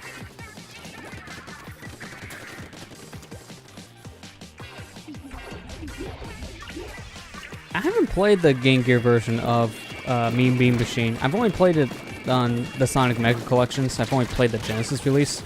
But from what I've seen, I think it's basically the same game. It's just on the Game Gear. That's about it. So it was one of the first portable Puyo Puyo versions, I think, at the time. So wasn't that many releases of Puyo Puyo as there were Tetris, because Tetris was everywhere. And Tetris was one of the packing games with the Game Boy, so that kind of showed how much Tetris was around. But Puyo Puyo was a little more mixed. Still a good amount of Puyo Puyo games at the time, but portable-wise, not really.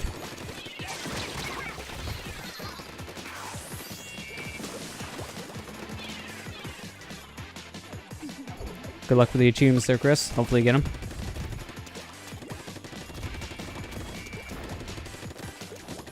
Yeah, no. Mean Bean Machine was one of the Puyo Puyo reskins. There was a lot of Puyo Puyo reskins on console at the time, mainly in Genesis. So there was a good amount on Super Nintendo well, but not nearly as many Puyo Puyo versions that the Genesis had. They had a lot on that system. Although if you're going to get in the Puyo Puyo nowadays, I just recommend Puyo Puyo Tetris. That is a good game. I really enjoy Puyo Puyo Tetris. It's a lot of fun. And if you're going to get it, I just recommend the Switch version just so you can take it with you. Puzzle games like that I find are perfect as portable games, which is why I want the Switch version. Otherwise, I would just got on PS4. Or even the Xbox One years ago and just imported it. That game technically came out on the Xbox One in like 2015 in Japan. So you could have easily imported the game and just played it there. At one point I was actually thinking about it, and then I heard the announcement of Puyo Puyo Tetris coming over to stateside in 2017. It's like, oh good, I'm gonna wait. And I'm glad I did.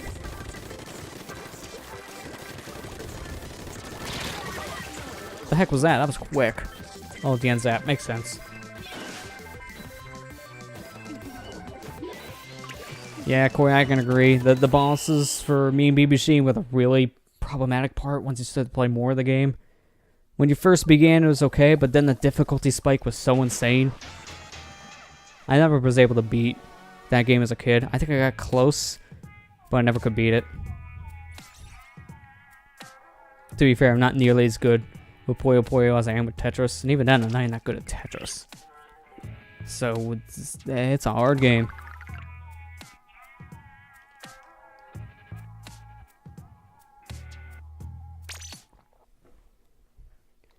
Yeah, I agree there, Spiral. The dang 2,000 gram fish were the worst part about getting all the emblems for Big. Those missions were a pain because those big fish always broke your line, and that cost you a life. For some reason, I don't know, I guess Big has a heart attack when his fishing line breaks. So, just 2,000 gram fish always were the thing that screwed me over, even if I was going on my way to collect some smaller fish, and then work my way up to the big guys. Oh, it still took forever. I think that's one of the reasons why I never really wanted to go back and actually 100% that game, because it's with big missions. They're frustrating trying to go for 100%.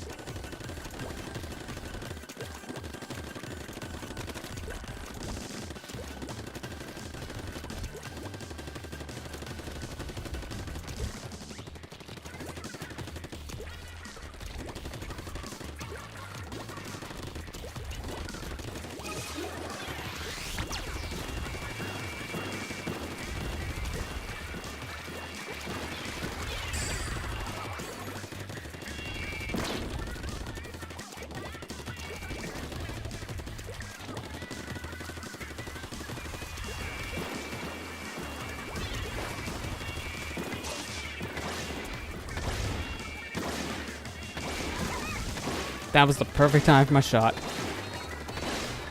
Oh, I think it's the other guy, but did not. close.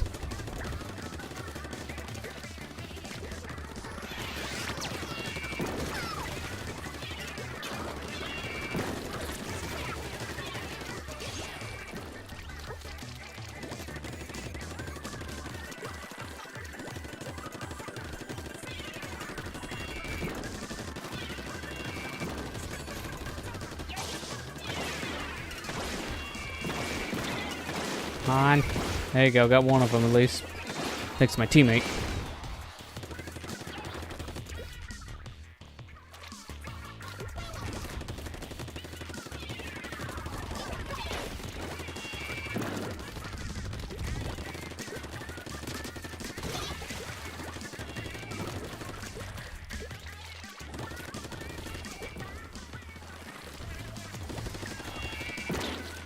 Yeah. Yeah, Spyro. That's the big thing with Big. You're fishing for so long, it gets tiring after a while. And not just in terms of mentally. Yeah, I can get physically tired too. I'm not surprised to hear that, yeah, you kind of got tired of fishing. Hands are getting tired after all that. Ugh.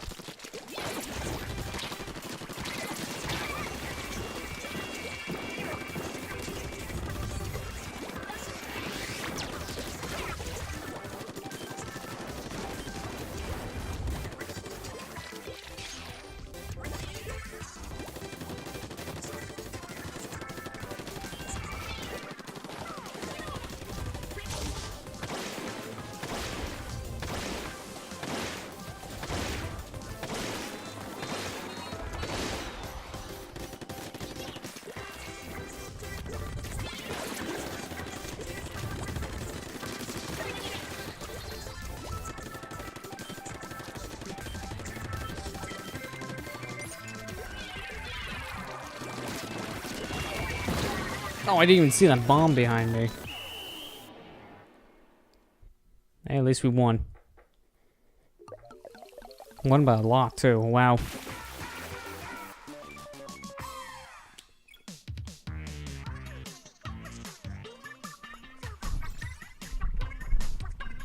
That's a pretty good dang round.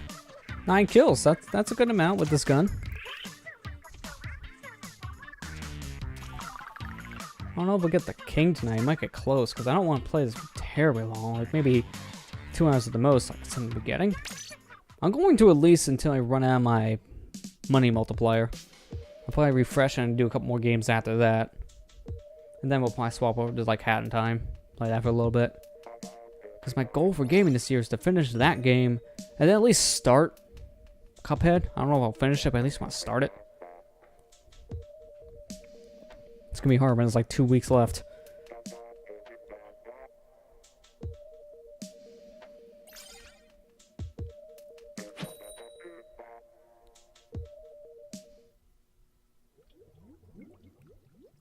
You talk about those missions there, and yeah, I agree, Spyro. The missions in general were some of the hardest things just to take care of in general, for 100%. Oh, I hated Mission 54. That was the worst. I don't think anyone got that on their first try, and if they did, they were really lucky. Trying to get that flag at the final jump in Ice Cap, oh, that was the strictest jump I have ever seen in a game. You have to be very, very precise, and that's not easy to do with that kind of control.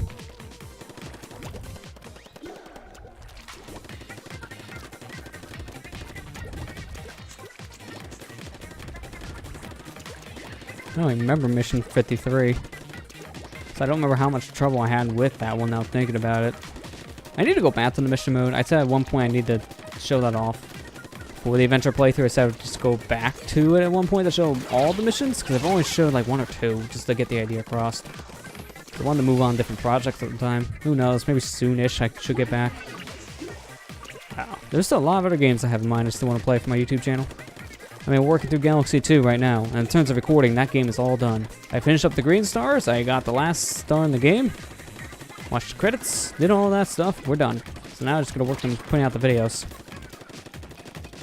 Which at the rate they're going, they'll probably end up finishing around like January. It's almost going to say July. So yep, I'm going to post 1 new video every month, and that's it. I'm not sure what I'm doing after Galaxy 2 is done yet. Still in the thought stages.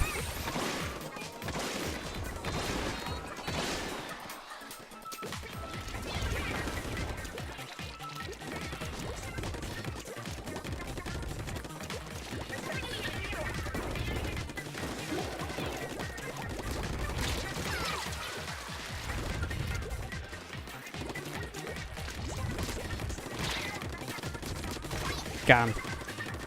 Duels or not. You know, if it wasn't for the missions in Adventure 1, it would be faster to 100% that game than Adventure 2. Because Adventure 2 definitely has more stuff you need to do to 100% it. Base game. Because the 5 missions for each character with 6 characters, that's a lot. And then you have all the Child Garden stuff, which has the whole new mode in there, the karate, which takes a while. But then when you add in the emblems, that also makes it even, well, not emblems, the emblems for the ranking system, getting an A rank for every character. It drags it out a lot. But that's in base game. Because if you compare Adventure 2 to Adventure 1 DX, with the missions, yeah, it's definitely a longer 100% game. And it's a lot harder too. Those missions, just the missions alone is what drives that thing up. Both in terms of difficulty and length.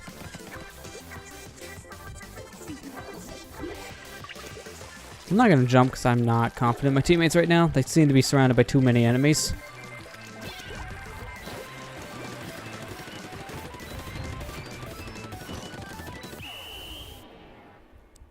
Think we won that though, so I don't have to worry too much if we did, and definitely looks like it.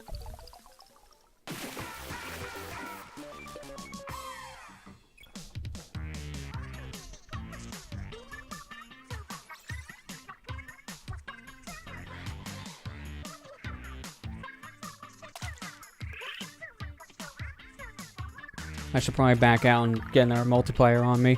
Whether it be experience or money. I think I should go buy weapons to figure out what I need to do first. It depends on how much money I have left over if I want to do more money.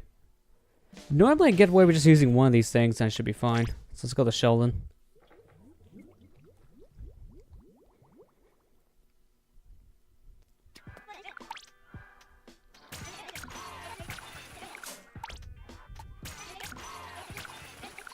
Oh, come on. I'm off by like 2. But that still kind of makes my decision because I also got to get the Hydra. So calculating it up. I should still probably go with money, to be honest. Also, I should have went to lobby instead. Oh, wait, no. Back me out here. Okay, good. I was thinking I wouldn't go back here and just spit me back out to, like, finding a game, which I don't want. Oh, yeah. Mad Space is definitely the worst level when it comes to 100%. Especially when you're trying to get the A rank for just the normal missions. Like, holy crap. Getting lucky when you're trying to get the time one down for an A rank is the worst. Mission 4 in Mad Space is just pure luck if you're going to get that. I'm also off by like 1 game for scrubbing my shirt. Alright, we're not going to do that then.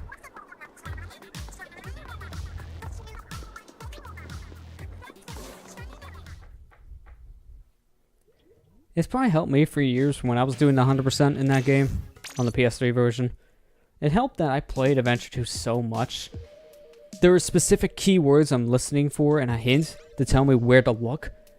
Pretty much the best way in order to A-rank those missions were just to know where to find the emblem for your first hint. So, because of how often you have to rely on just the first hint alone to find emblem pieces, I just ended up memorizing where they will be depending on the first hint. Like saying above a space station out in the brimps of space, like that kind of vague hint doesn't tell you too much when there's a lot of them. You pretty much have to memorize, alright, what are they talking about exactly and where's the general area. That's what speedrunners do. They memorize where the emblem pieces are by just the first hint. So grab that and immediately go for the emblem piece. And man, I get credit to anyone who can do a speedrun of Adventure 2 in particular, because you have to learn so much tech in that game just because you're learning 3 separate gameplay styles just for any percent.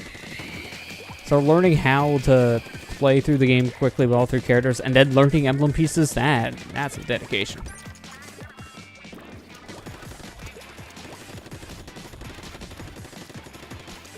The reverse reading never really got me all too much in Adventure 2, just because when I got to Meteor Her and Mad Space, those levels I usually started pausing anyways when reading the hints, because I didn't want the timer to go up. So when I got the reverse hints in Mad Space, I would just pause and take a couple minutes to read it. And then figure out where I needed to go from there. I usually just didn't sit there after the hint. I always paused. So the reverse hints never bugged me as much as others, but they were still annoying.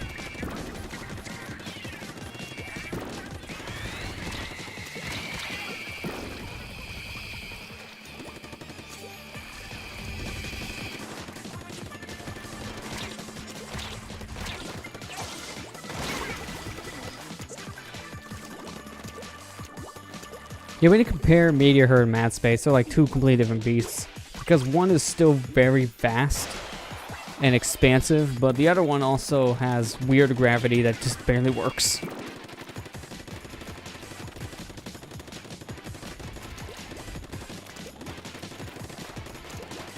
I don't mind the gravity as much in Mad Space, but I also gotten used to it at this point, so that's probably also why. That and one of my favorite games of all time is Super Mario Galaxy. That and Galaxy 2. I pretty much consider both of those games the same when I'm trying to say, like, what are some of my favorite Wii games. I kind of say Galaxy 1/2. Well, just because they're basically the same games, just with different levels. I mean, if someone's going to ask me which one I like more, 1 or 2, I'm going to say 1 because I prefer the story there, and it was definitely a more fresh idea. Galaxy 2 is still fantastic. If you haven't played it, go play it. It's like $20. No excuse.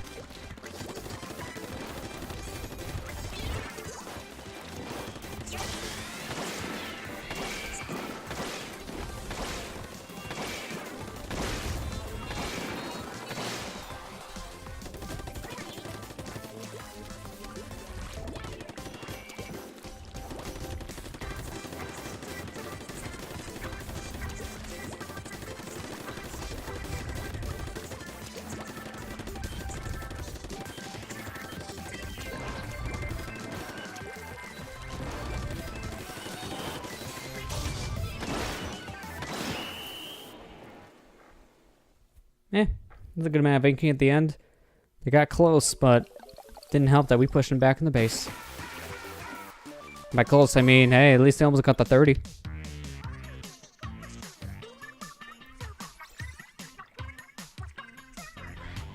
Wow. Our little mini Splatling got 12 kills. That's the most I think I've ever seen a mini Splatling get. I normally don't see people use that weapon because it's not as viable as the normal Splatlings. Like the heavy Splatlings, usually don't want to see people rock because if you're going to use one, that's probably the one you want to use.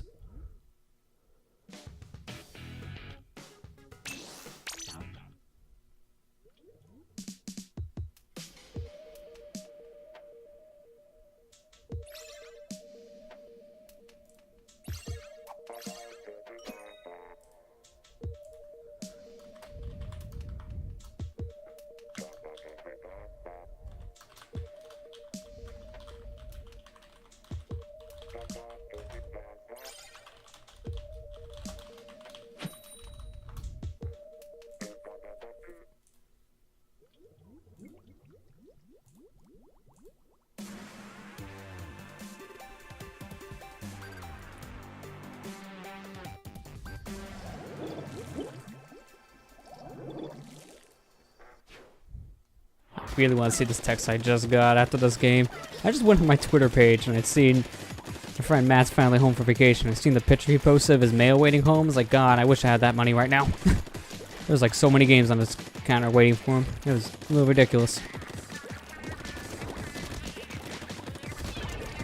To be fair, it's also stuff I think he picked up while on vacation from Black Friday. Black Friday this year was kind of interesting. Because once there's many things out there, I feel like, in terms of good deals. A lot of the good deals was more on, not games this time around.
Some good plays.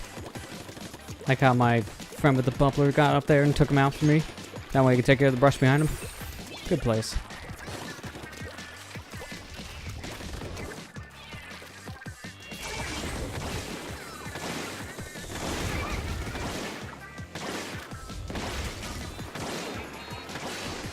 Ah, almost got the guy with the dang sniper. Charger, come here.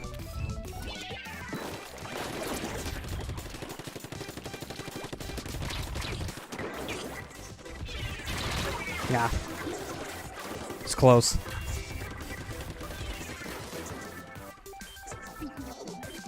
Yeah, child farming is the worst in the adventure games. Always takes forever. So I'm glad there was a glitch at least for Adventure 2 to speed it up, like I mentioned earlier.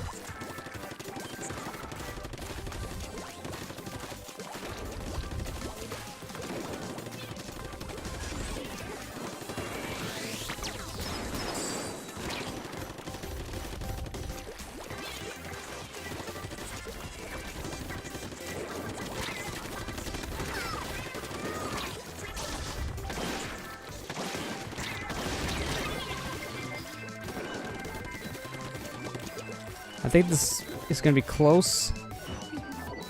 We'll see if we got it.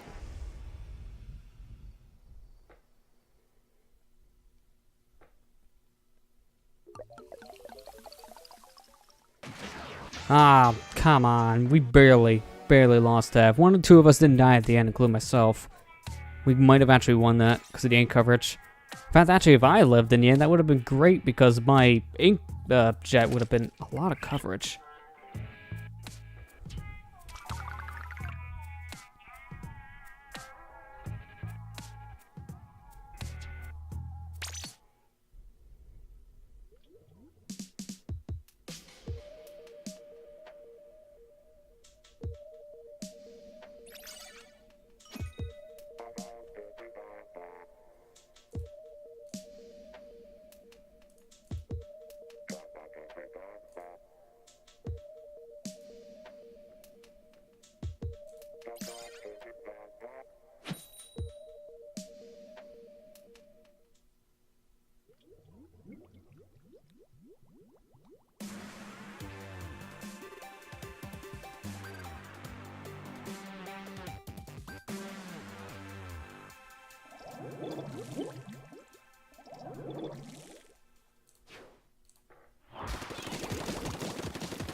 I don't think my Chow stamina is really that good, because the only one I've really done much of is Adventure 2. I think its stamina is like maybe level 10 or something like that, because that's all you really need to beat that game, 100%. Don't really need too much in that one. Stamina, I was always the last thing I usually focused on Chow, because that was the thing that always took the longest. Couldn't really spam. So I usually just left that one for last.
No.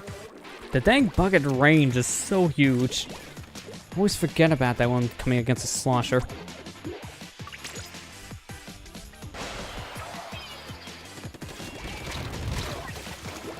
I was hoping I would have been able to get him too, because sloshers up close are really not that good.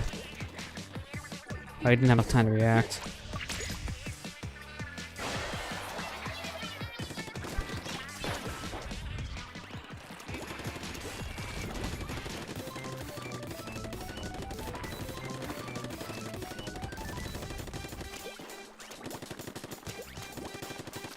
Stamina is just one of the things you need for a channel to win a race, but it's not the thing you need.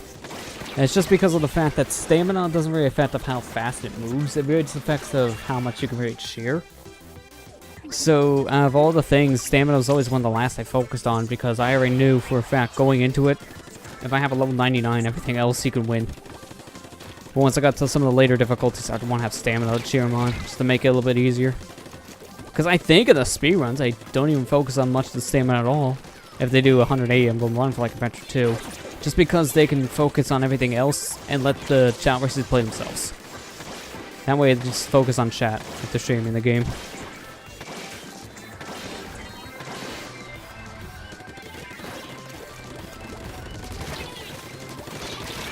No, I couldn't even see this guy.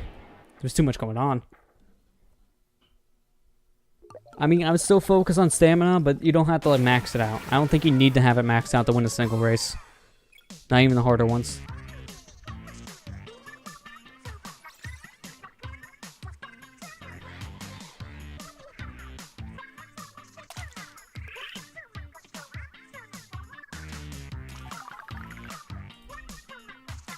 If we keep on getting a good amount of wins, I might just continue doing this until I get max rank and then swap games. Because if I can get the king, then I'd prefer that. And at the rate we're going, I probably can get to that rank.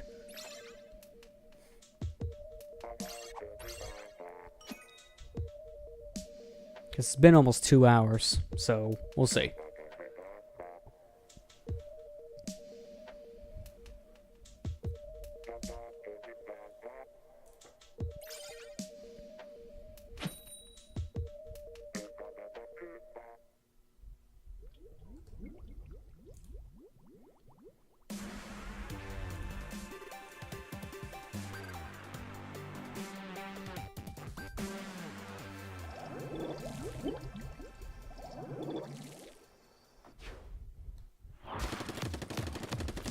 Okay, I was gonna say, is our heavy slatling gonna start shooting the gun?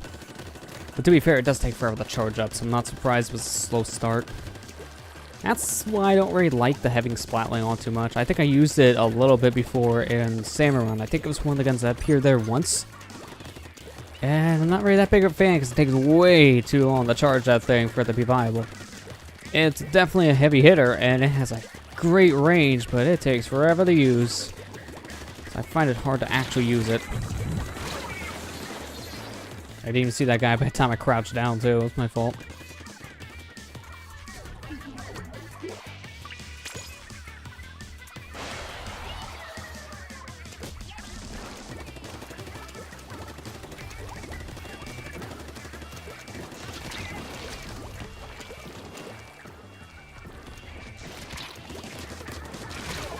Ow. I was hoping. I like how this guy is called Dining Sock when he's on the sweater team. It's like, you make it sound like you're actually pro sock for your team, but you're not on that team. A little weird.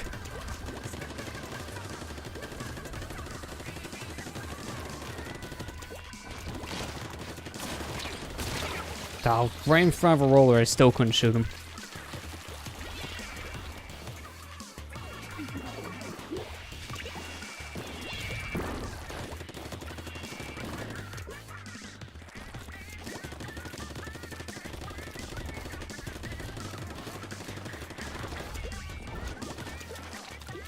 It's funny because of all this talk with Chow, I'm basically in that stance of I loved the Chow gun when I was growing up, but it's not something I can go back to all too easily nowadays. I'll fiddle around with it for like a couple minutes and then I'll kind of feel done. I'm not really that big into simulation stuff, but as a kid I was able to get into Chow gun a lot because I really like the Chow. I still do. I definitely don't have that kind of time to do that nowadays, which is why when I tried to 100% Adventure 2 years ago on PS3, when I was doing that part, I just used a glitch to speed it up. Because it takes forever to raise a Chow if you want to get all the emblems.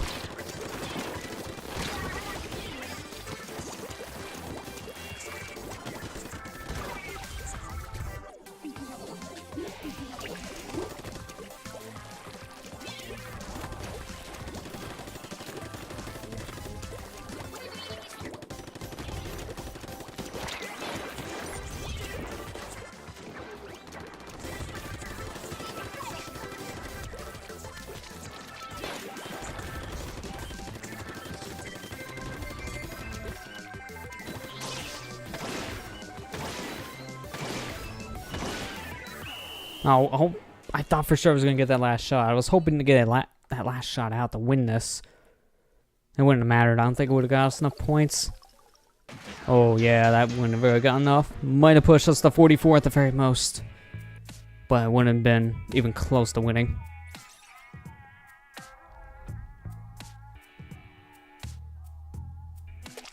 Well, I'm not one for nicknames either, Spyro. I mean, I don't even nickname my Pokemon in the Pokemon games because I'm terrible at nicknames. I would hate to see me try doing Nuzlocke where you're forced to nickname your Pokemon to get a better attachment to them because I would not have good names.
No scope shot, because I didn't even see him aiming at me with that charger.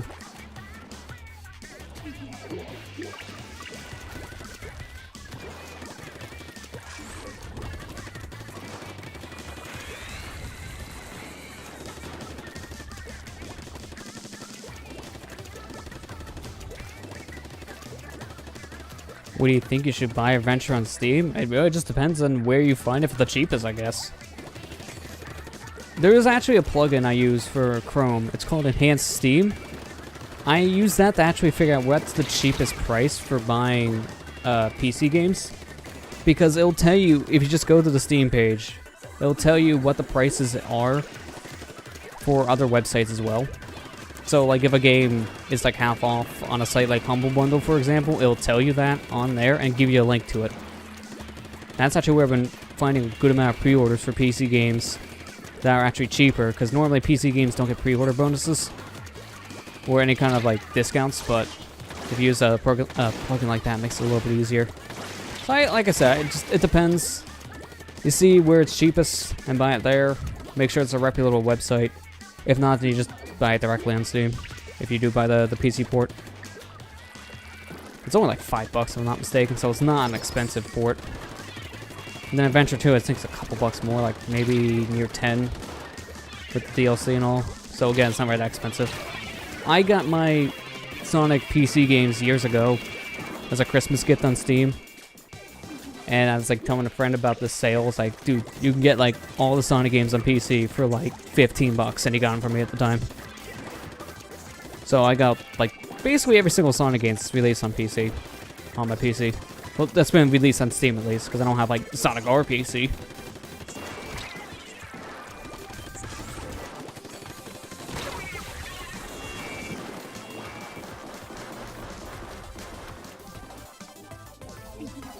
It was actually weird too. Years ago, you can buy the Sonic Collection, which is what the pack is called, for all the Sonic games on Steam. You could have bought that for like base price at $30. That's when I had a sale. They had it at one point as just $30, which is still a fantastic price point for every single game on PC at the time. Nowadays, it's like what, like almost $150 or something like that when I was sale. So they jacked up the price a lot because they finally realized maybe we shouldn't sell this many games for $30. That seems to be a little too low.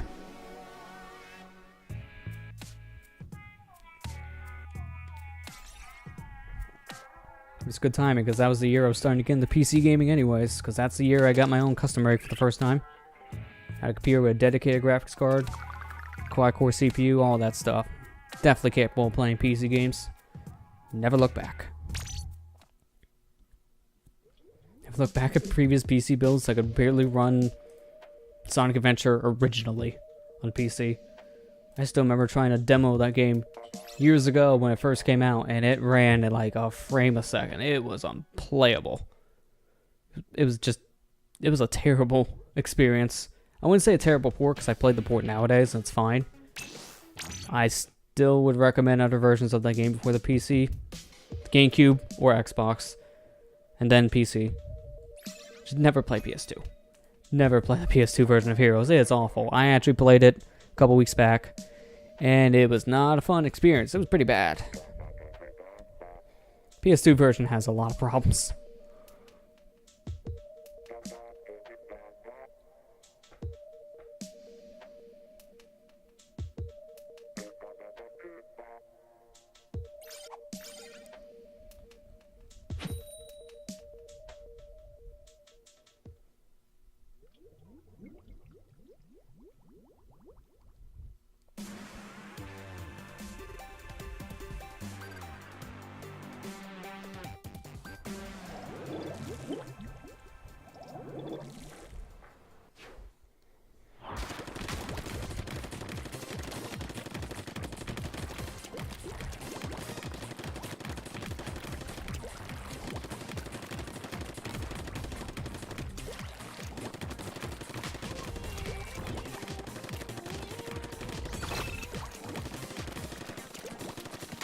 The HD version of Sonic Adventure 1 is basically the same thing as the GameCube version, so it has the enhanced graphics and a higher frame rate, but it also cuts out the minigames.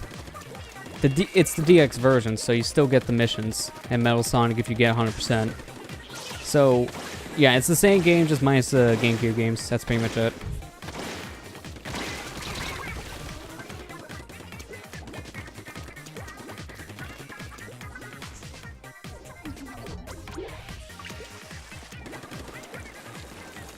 If you do get that game on PC, I definitely still recommend you download the better SADX mod pack. You can just easily do a Google search for that, and it gives you pretty much all the files you'll need to install the mods themselves, and it's actually pretty simple to do. Just install the executable, you check a couple boxes, and you're good to go. So once you do that, you actually get like the best of both worlds. Get the Dreamcast graphics and models with the Director Cut's extra features and bug fixes.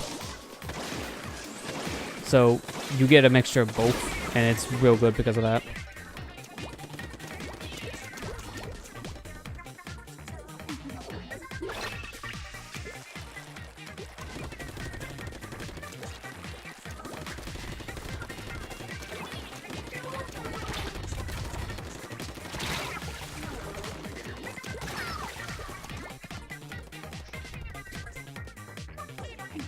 Not able to push too much, but where's one of our teammates?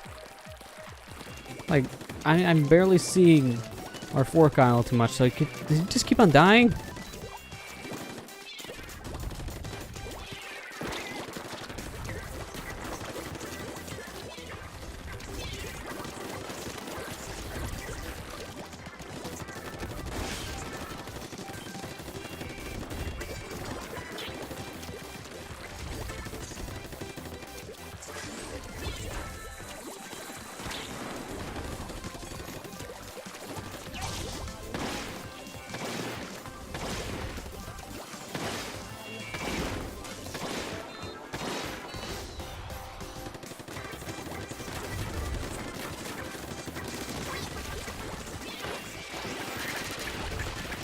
That does a good slowdown? Oh, that's bad.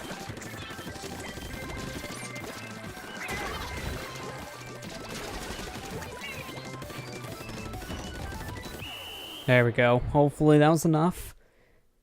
No, it's not. Never mind. Not even close.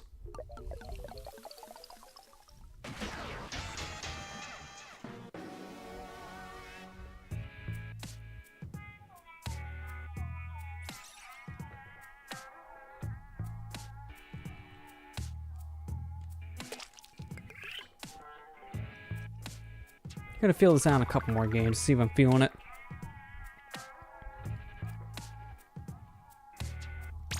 So I've been playing this for about 2 hours, and I don't want to be on the same thing for too long if I'm not gonna make much progress, but we'll see.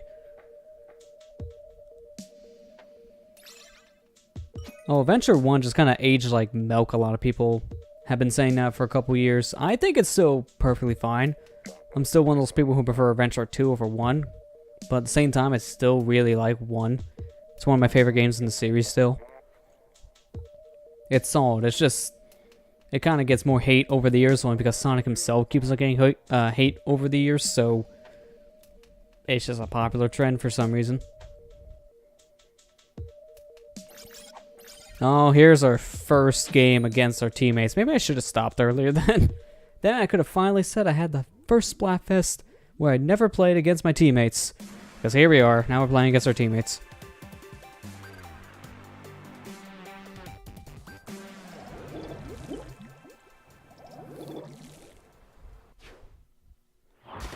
Yeah, at least I'm not going about the shifty station so soon. Be happy with that. This is a very bright green too, by the way. Holy crap, this is... I think I need sunglasses. Very bright neon.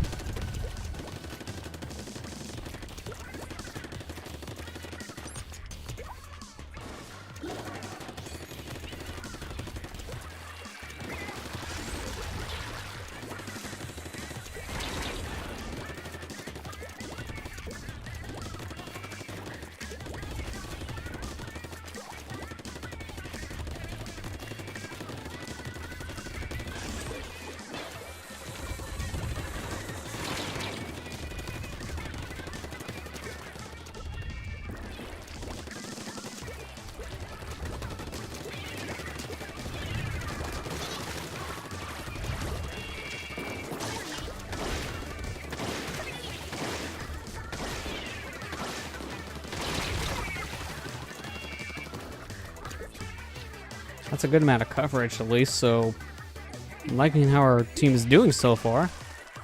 I still wish we were fighting the other guys, the sweaters, but at least I'll get some points out of this, worthwhile.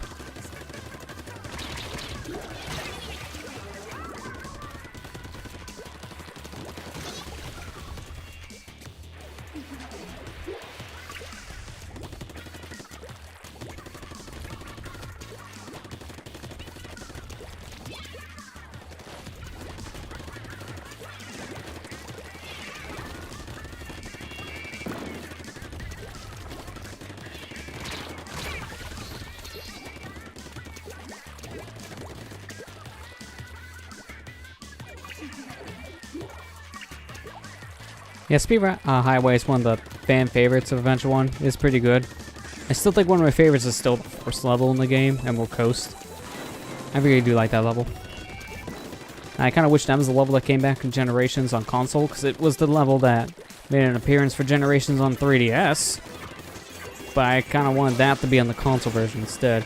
I would love to see Emerald Coast in HD. Modders have done it, but it wouldn't look nearly as good as if Sega themselves did it.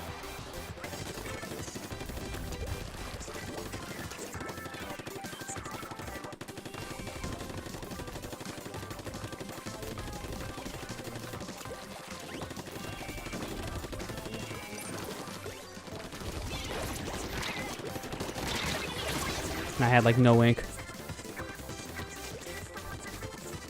This might be a close game to a point where I think we're tied. So we gotta push fast.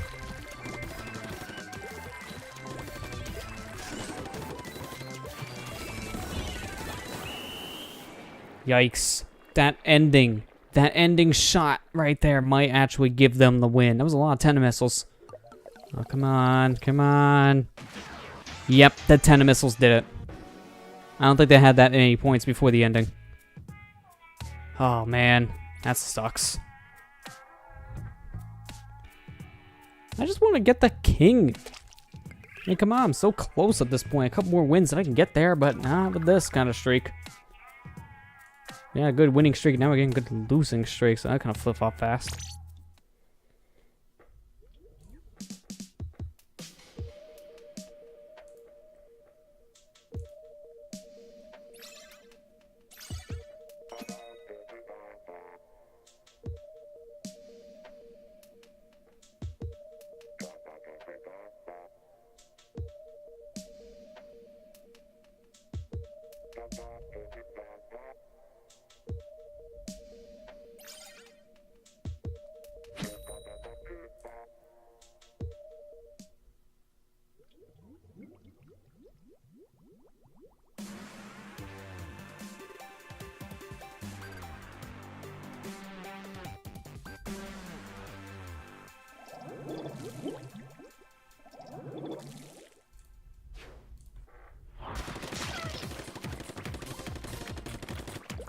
Yeah.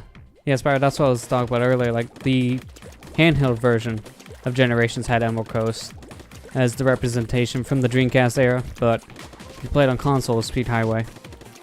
It was actually interesting to see that some levels were changed up besides Green Hill with the 3DS version, because they had a level poll and they got their ideas for what levels were the best, and I guess they took the runner-ups for the like Genesis and Dreamcast era stages.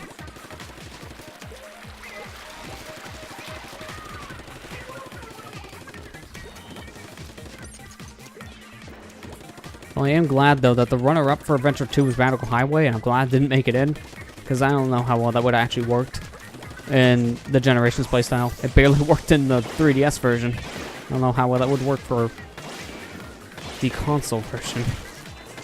Radical Highway was not that great of a stage on Sonic Generations 3DS. It was very pit-heavy.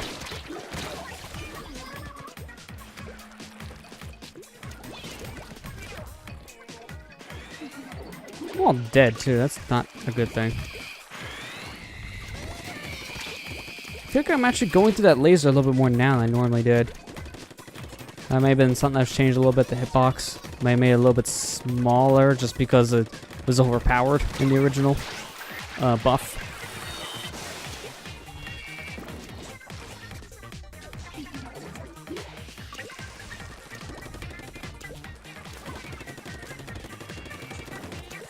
Yeah, you say that, Spiral. I think Windy Valley was one of the stages that was modded into Generations. So yeah, that would definitely work. There was a lot of ifs for that game in general. There was a lot of stages that Sega could easily put in the game as like DLC, but they never capitalized.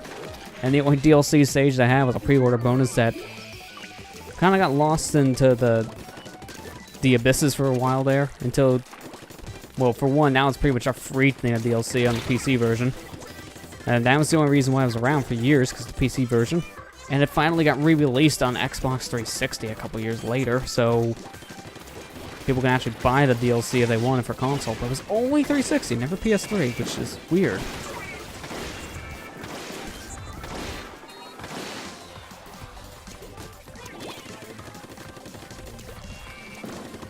Welcome back, Chris. Lost World was definitely after Generations, yeah. That was in 2013. And then Generations was 2011. That was 2 years after.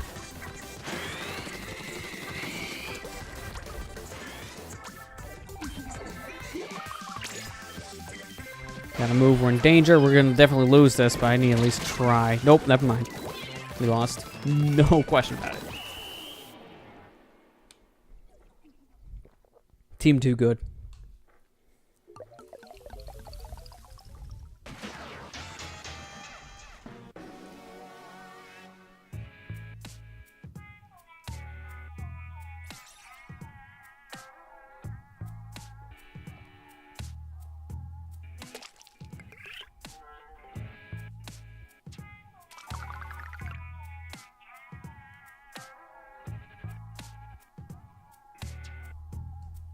I'm gonna jump out of this one, get a new set of people.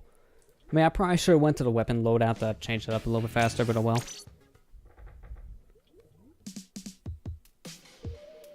Yeah, the whole thing for the Lost World playstyle, I think, is they were trying to go for that more Mario approach.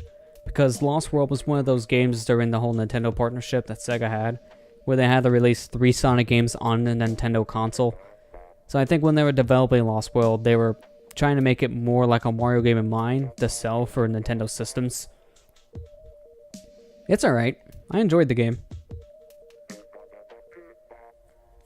But honestly, nowadays, I just recommend, even if you have a Wii U, you still probably want to play the PC version of the game, because the animal total was lowered to actually unlock boss fights. So if you're going to play the game, it'd probably be best to play on PC so you don't spend like half an hour to an hour just grinding up animals.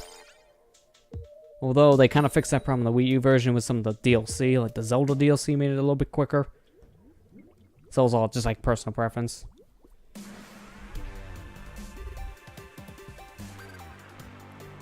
Yeah, Spyro, pretty much any stage you can think of in the Sonic series can easily be modded in Generations.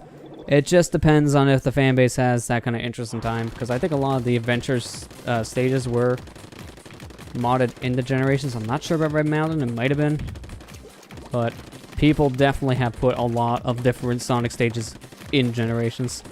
Like, I've seen a majority of Colors levels for Generations as a mod pack.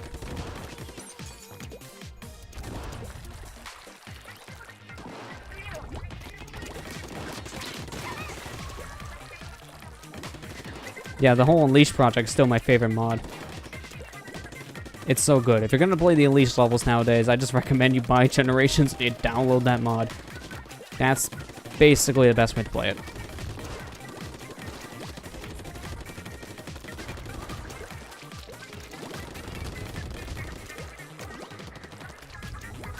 But the modding community, for some reason, loves the Unleashed model, because every time a new Sonic game comes out, they try to mod in that Unleashed model into a game. So I'm already seeing people work on that for Forces. So the Unleashed Sonic and Forces is a little interesting.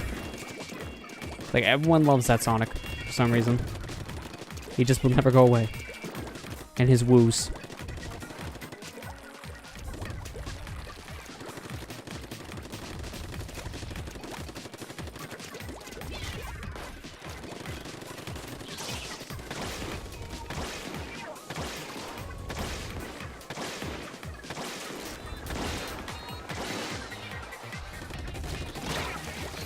Ah, they're waiting for me, I can tell.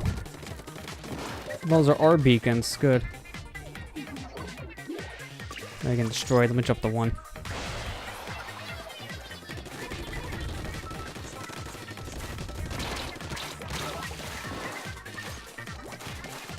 That little grate wasn't there in Splatoon 1. I think they added that specifically for Splatoon 2. I haven't played this stage too much in 2 yet.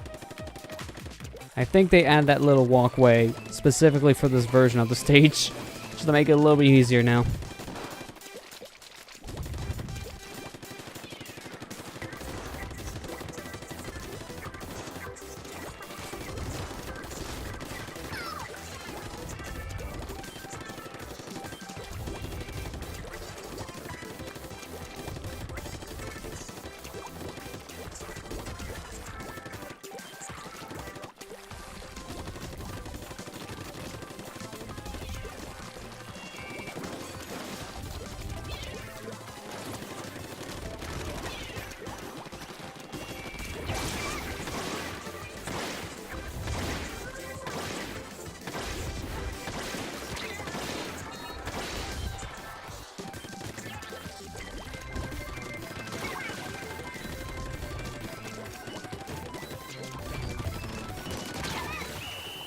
There. Got him. That's definitely enough points to win.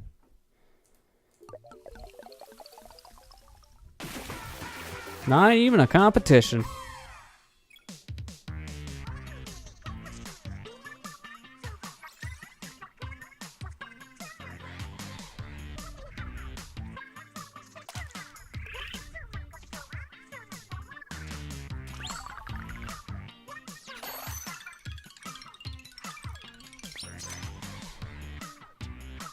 I feel like I should go out and scrub my shirt, but I don't want to lose this team, so we'll stay.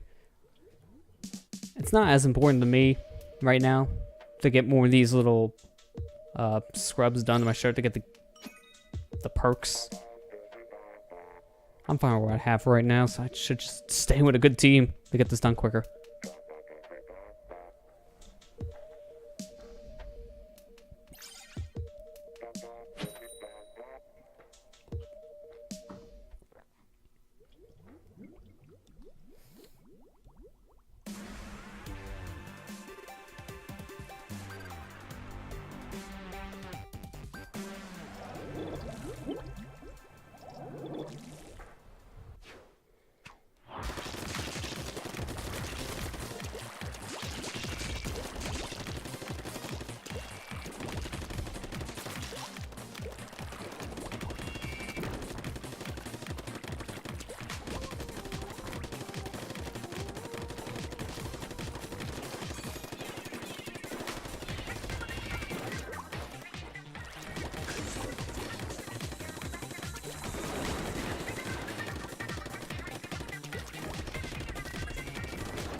I don't like these bubbles. Get out of here. No blowing bubbles.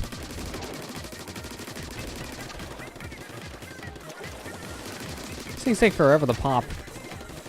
If you're not the teammate who just, well, spit that thing out, it takes forever to destroy it.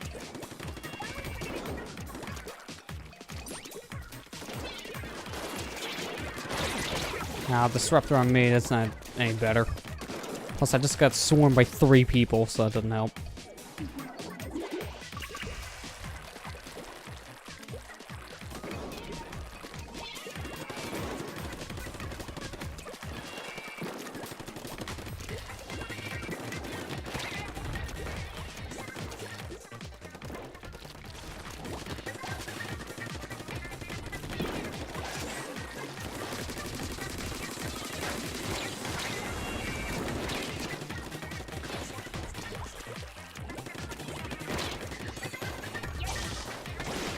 We've seen the Video Game Awards. I've seen pieces of it. I know a lot of the news that came out of the Video Game Awards, which is really the thing that matters the most, to be honest. You know, like that whole Bayonetta trilogy thing that we heard.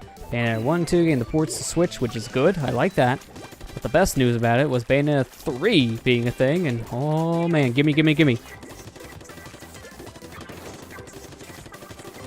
Yeah, and the winner for Game of the Year in general, that category, went for Breath of the Wild.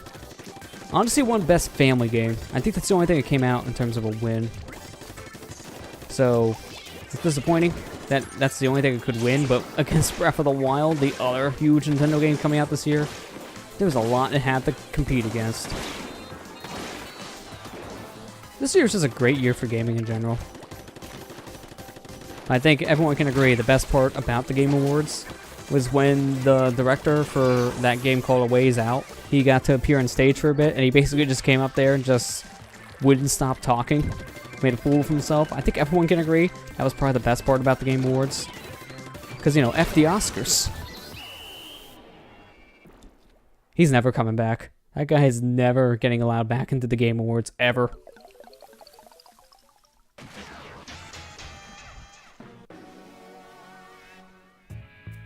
I'm excited for all the Bayonetta stuff on Switch. I'm really excited to see that if Bayonetta 2 is getting a re-release on the system, hopefully that means they'll get some amiibo support that they plan to have for Bayonetta 2. Because since the Bayonetta 1 and 2 amiibo were announced for Smash, the directors came out and said that they wanted to do something with the amiibos in their game, but they never updated the Wii U version for amiibo support. So I'm just hoping that because they're re-releasing this on Switch, I hope they go back and add in whatever they had planned for these figures. I think it was supposed to be a little minor stuff, but I don't know what exactly. It's been a couple years since I last seen that article. I know they want to definitely do something with it.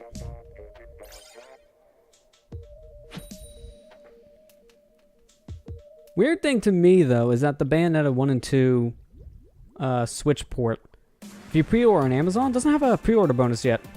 Like, there's no prime saving. There's no bonus for it. Nothing. Which is kind of weird because Bayonetta 3 is available to pre-order on the site, and you already have that 20% off. So, can I get that for Bayonetta 1 and 2, please?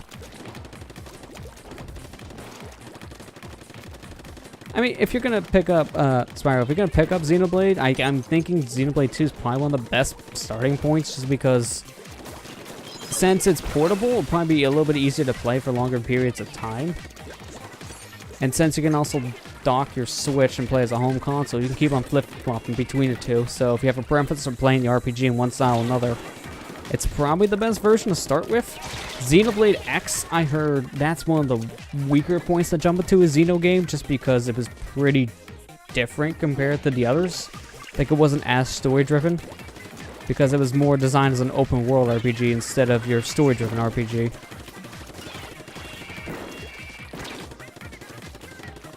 But yeah, if you're gonna start somewhere in the Xenoblade series, 2 is probably one of the best places. I mean, that's what I'm playing right now. I'm playing through 2 to get an idea, and I think I'm like maybe 2.5, 3 hours in, something like that. Like, I just got Pyra in my team and entering chapter 2, learning all the mechanics there. So I'm learning all about like how the driver system works, and I just recruited my first teammate for the party, so I'm learning how fighting cooperatively work. I did not think I was going to get hit with that range. Should move quicker. So I'm not too far in, but from what I played so far, I'm liking it. It's pretty fun. It probably helps because, like I said earlier in the stream, I prefer real-time RPGs compared to turn-based, and the Xenoblade games are real-time, which really help. It looks super complicated. Like, I did not think I was going to get into the battle style when I first started to play. So everything I see from Xenoblade was very complicated looking, but then it just started to click for me. I think the most complicated thing is probably menuing. Because actually doing the attacks aren't really that bad. But trying to figure out where to go in the menu might be a little more confusing after you read the tutorial, because it makes it sound like go to 6 different sub-menus. It's like, oh, hang on.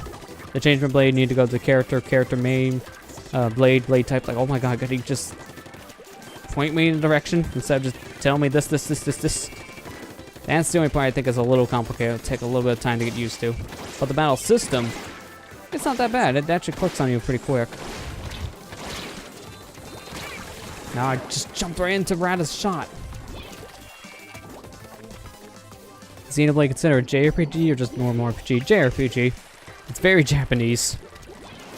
I mean, one of the things people have been complaining about with Xenoblade 2, it's just been boob size. And that's usually a JRPG trope. So, yeah, it's JRPG.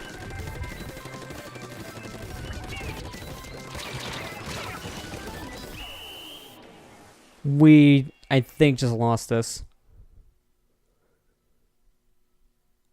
Maybe. I think we lost still. Yep, there you go. Now I'm in a question. Having some rough games. If I don't start getting a decent amount of wins soon, I think I will just quit before I get the king, because I don't want to grind this. Keep on saying that, but I mean it. Because I don't want to keep on losing. We're close, though, so I also don't want to give it up. If I get, like 3 losses in a row, that's when I'll just say, eh. And at least move on to a little bit of Hat in Time. So I want to play at least an hour of that game tonight, maybe an hour and a half, before I decide to call it for tonight's stream. Got so many games I want to play through before the end of the year. I want to beat Hat in Time, and then jump into Cuphead. I can't do that if I'm not really close to beating Hat in Time. I don't know how many chapters in the game, but if I'm on at least halfway through Chapter 3 and about ready to finish Chapter 2, I shouldn't be too far in terms of beating it. I'm gonna look that up real quick.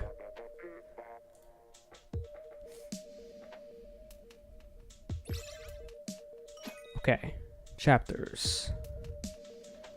There's 5 chapters, okay. So I should be able to beat that in a couple streams worth if that's the case. So maybe sometime this week I can finish it, which that'd be good.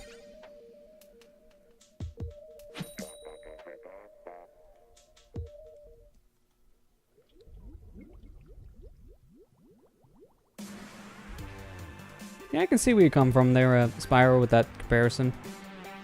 Because JRPGs are very anime-ish when it comes to design and story and all that. Although one of the things that's been really getting me so far is like, yep, I could definitely tell this was written for Japanese dialogue first. Because there's definitely some moments in Xenoblade 2 when they're talking and I'm not seeing a single lip move.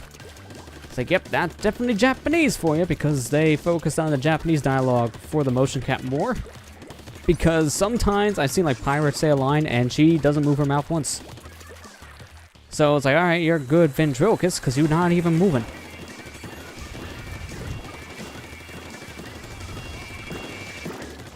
It's not the word that would bother me per se, but it definitely bugs me when I see that. It's like, alright, I want to see a lip move, please.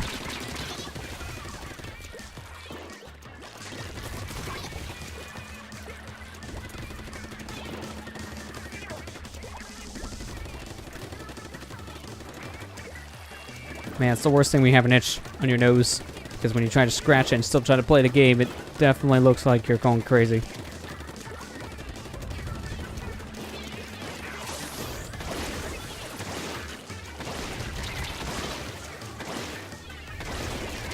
Oh, what the heck? This hero shot just ran in. No cares in the world.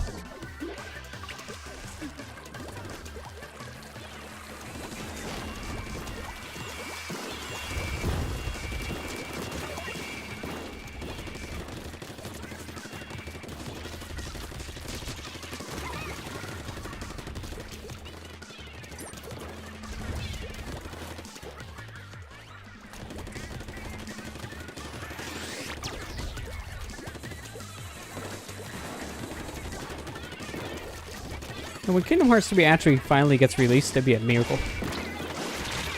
Like, I'm really looking forward to playing Kingdom Hearts 3 2018 days from now. Like, they really did not announce that game at a good time. It got delayed and delayed and delayed because they announced it way too early. The directors came out and said, yeah, we shouldn't have announced this back in like 2013.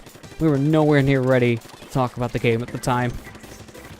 Which is why we had barely any news about it until like the past like year or two. Now we're getting a good amount of news because we're actually getting a good amount of progress on the game.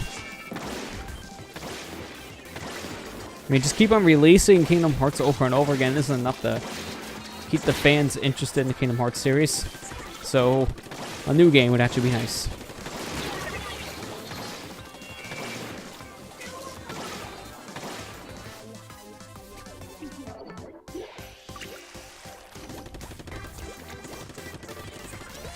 I really hope it actually does come out in 2018 like they're saying, but who knows how many times that game's got delayed.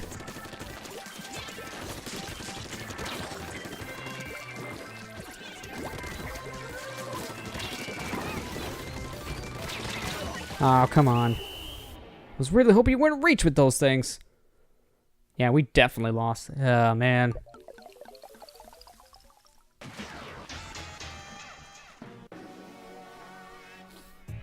I mean, it's good because I need to re-roll my shirt, so now I kind of want to get a new group of people. Because look at that. Look at the kill count, and they still pushed us back. We had a pretty good amount of kills, but so did they.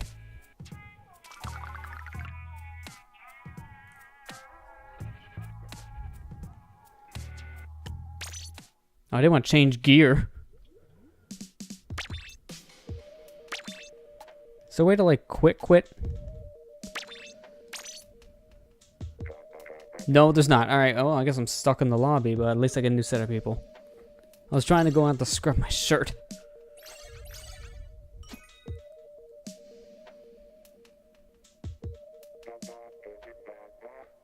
Well, if you played Kingdom Hearts 1 on the final mix version or Spyro, you played the better version. Just because I heard the original release of Kingdom Hearts 1 wasn't nearly as good as the final mix release. Because the final mix release added like more cutscenes to the game. And tweaked some of the stuff for the battles. So I heard that is the better version to play. And there's really no point to go back to the PS2 release. Unless you just want to go back for like nostalgia purposes. You're playing the PS3 or PS4 release.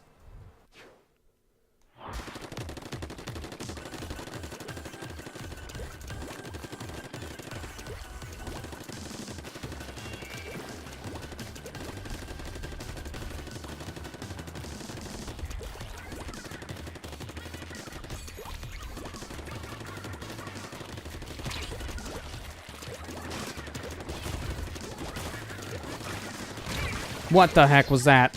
Another roller? Carbon over here just trying to distract me while the real roller is actually doing the work? And good, we actually have a teammate just taking a nap. That means we're not going to be able to cover much ink. This is moving.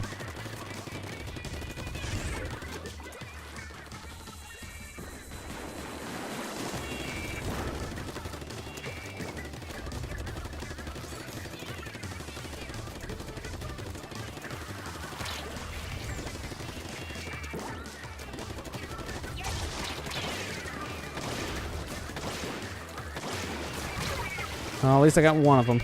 But I don't know how the roller was able to reach me. Carbon roller's flames were not nearly as good, and I was pretty high. And so someone's super jumping to the base. Why? There's no need to jump over here right now. In fact, don't even jump.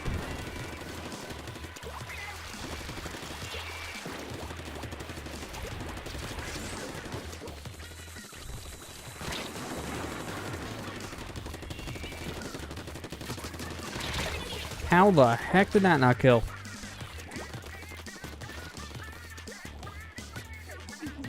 This is cool.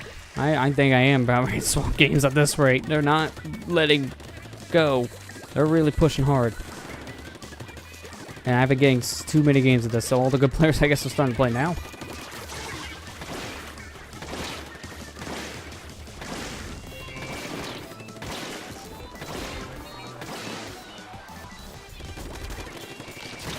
I jumped right into that flame, and I didn't even know it.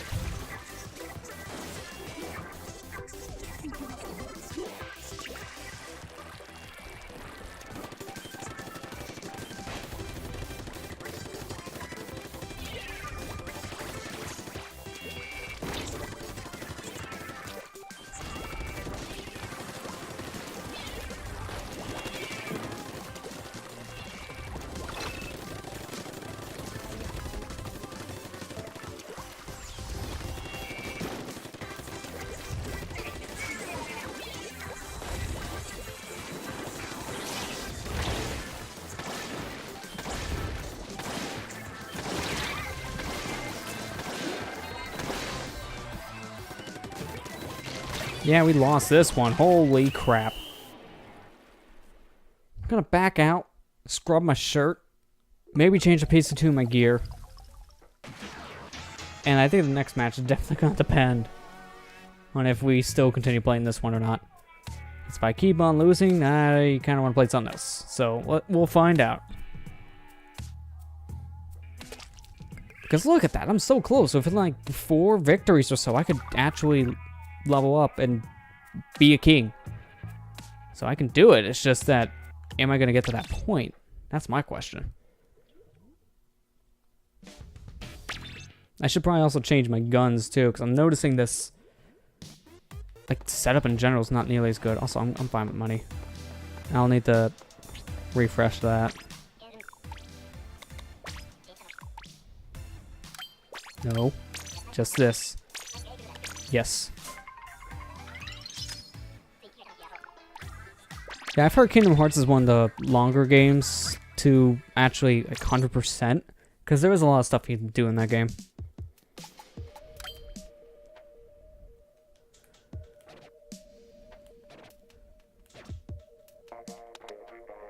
This is stuff I'm really looking for. Like, my ordering is a little weird. A lot of ink savers on that, but I'm trying to see if there's anything better.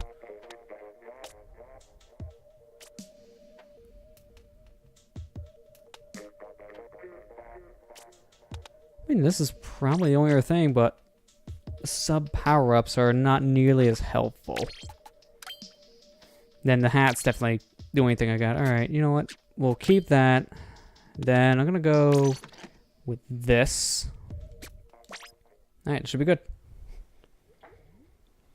Yeah, there's some games I just can't 100% because I'm more of a completionist when it comes to some games, but it depends, because if it's too long of a journey, if it takes you hours upon hours to grind out certain things in a game, it's just like, nah, not really something I want to do. Like, one of the games I really think off the top of my head is Breath of the Wild, that just came out this year. Love the game, very huge, it's fun to explore, but I don't think I want to go on my way to 100% it. Like, getting all the Koroks, doing all the side quests, getting all the shrines. I feel like that's just too much, and I really want to play other games. I feel like at the most, I'll just do the stuff that I want to explore the most in the game, like try to see all the content it has. So for a game like Breath of the Wild, I would do all the shrines at the very least, to see all the puzzles. But everything else is a little more questionable for me. So it really depends. It also has to really grab me too. If a game doesn't grab my attention and keep me playing for hours on end, I won't go on my way to 100% it, because I'll just be bored at that point.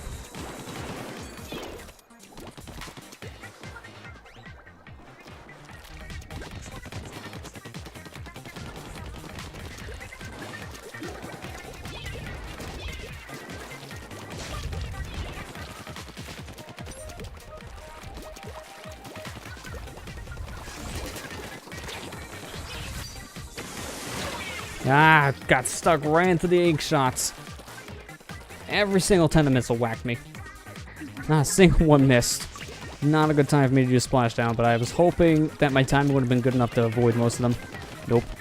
I think more 10 missiles locked on me than I thought. I think maybe someone else was behind me and had 10 missiles too locked on them.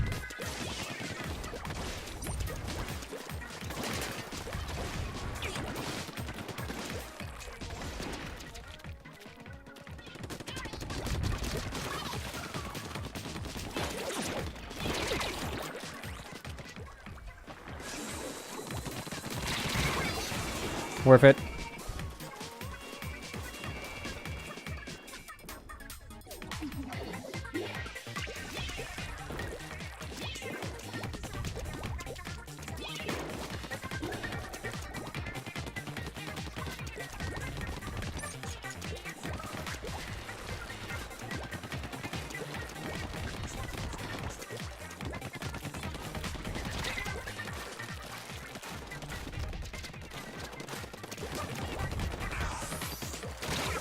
Come on, I was about ready to get my splashdown, which would have been a great defense, but I couldn't get out of there in time.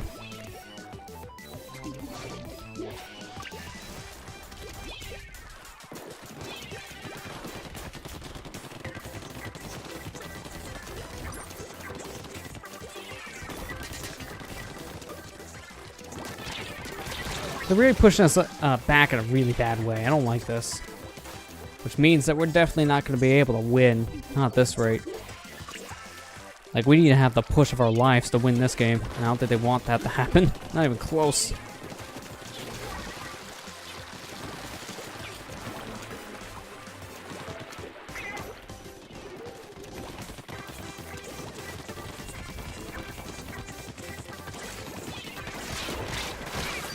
I couldn't even get that splashdown finish. That's terrible. We lost this one.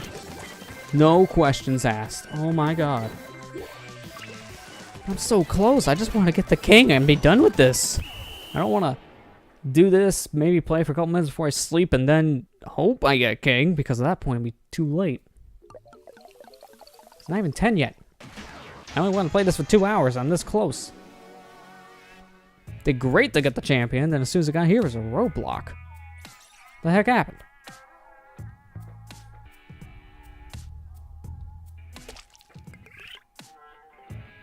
Like, I'm so close. I can taste it. Give it to me, please. Change the dang gear. Keep on going for right now, because I'm determined. That's the problem. I want to move on, but I'm determined.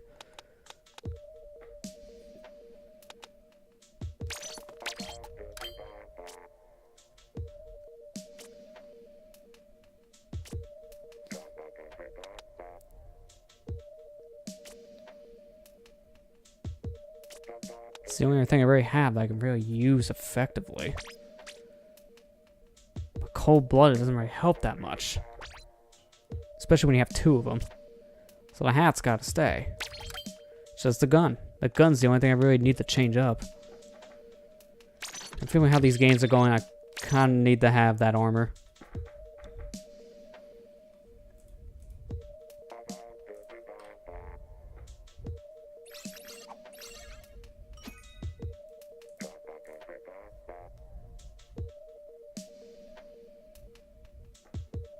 Big thing about the game in general for Breath of the Wild is if you want to heal, you just pretty much have to have food on you at all times. Because you do have fairies in that game, but at the same time, the fairies only do so much to heal. Because ever since Wind Waker, they've never been healing for full health anymore. They've only been doing a fraction of your hearts. So you pretty much need food at all times on you if you want to win.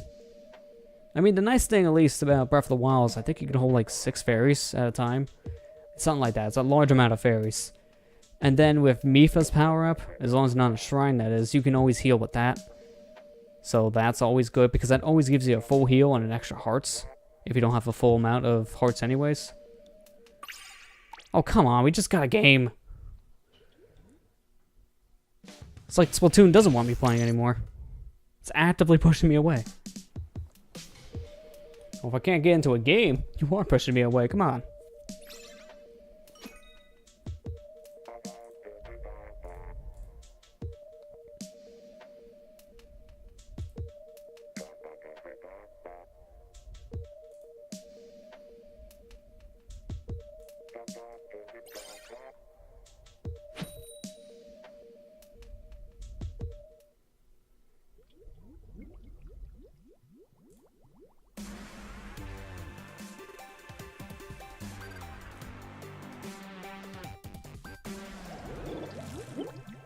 I've actually heard that Champion DLC can be kind of difficult for its shrines. So like Master Mode, they upped the difficulty, and I'm actually kind of interested to see how that's going to go. I want to play Champion's Ballad on my own, because I might go back to the Master Mode portion of that game, like stream like I did originally. Like I might do that at some point if it's possible, but I want to see if you can beat Champion's Ballad and be able to beat it pretty comfortably. Because if I can, then I'll decide to go back to it with Master Mode. If not, then I'm going to say, screw that. We're not going to kill ourselves to actually beat the game.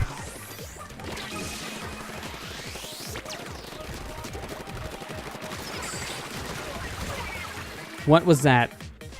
The Ink Storm. Okay, I was going to say, if that was a delayed shot, I would have been upset.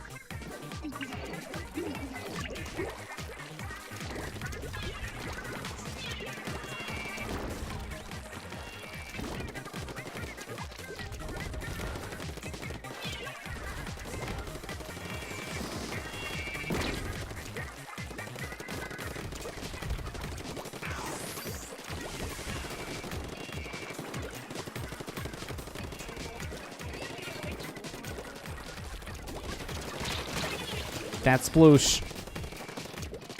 That sploosh is just, yep, see, it wrecks you if you're literally in front of the thing. Which is the problem because this sploosh keeps on blindsiding us.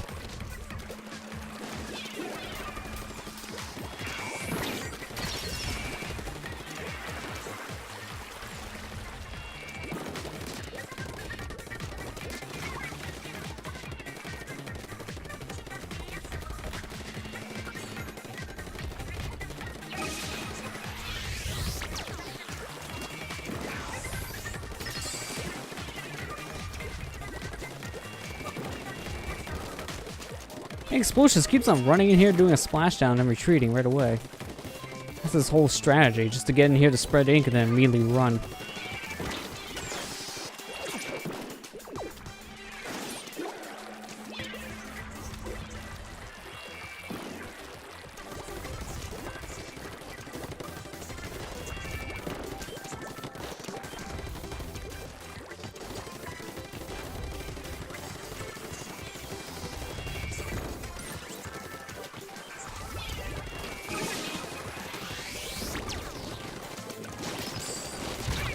Oh, I did not even realize his roller was in me for a second. That sucked. Because I could have killed him. We need to get this all covered, like, now. Look at this crap.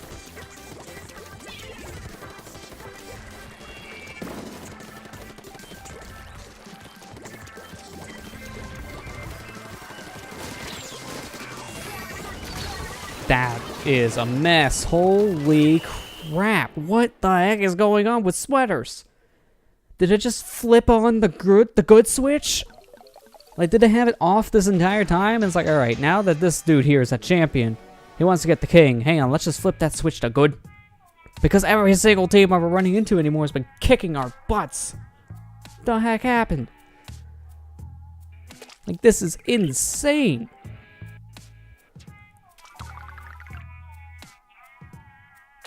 I was gonna say, this is actually one of my better Splatfests, and then this happened. So it's been like an average Splatfest at this rate. I'm going to change gears so I get some new teammates. Give it a second. I'm gonna increase my bomb special here because that might make things a little bit more bearable. I just want to get the king!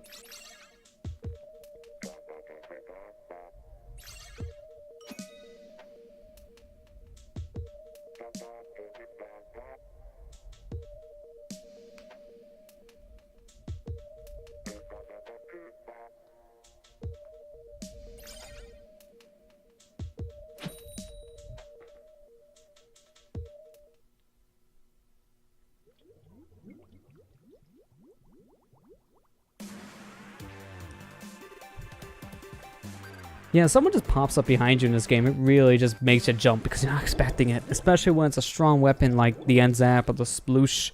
Because when they're right in front of your face, oh, it's an insta-kill basically. Same for a roller. Being a sneaky roller is always fun though. Just pop up behind someone and boop, gotcha.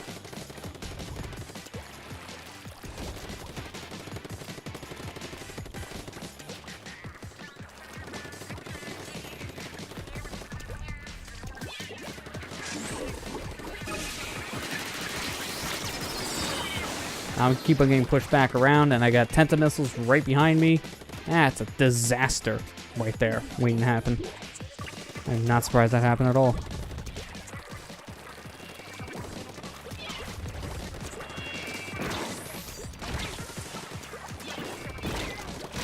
Hey, this is garbage though, come on. I can't even see you. You put that much ink in front of me and you push me into a corner, so my camera sucks if that happens.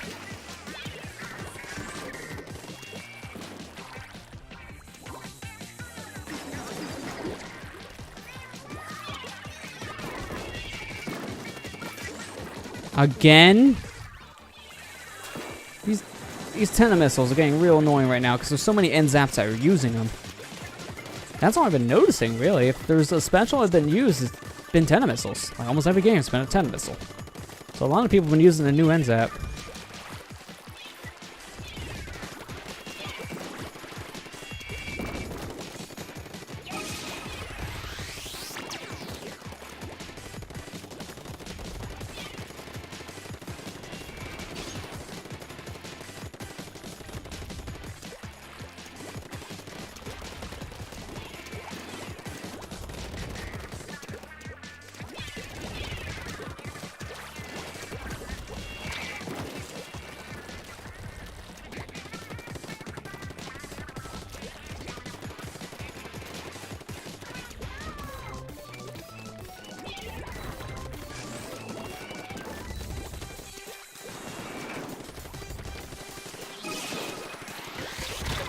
God.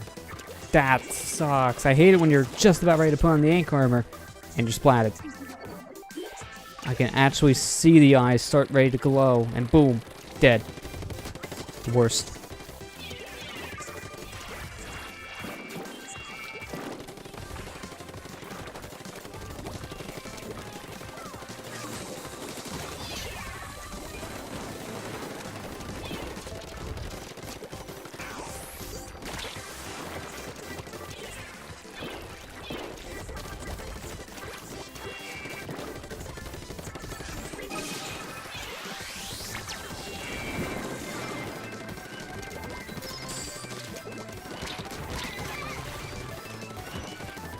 Oh man, I hope we won that. I really do, because that looked like a solid push.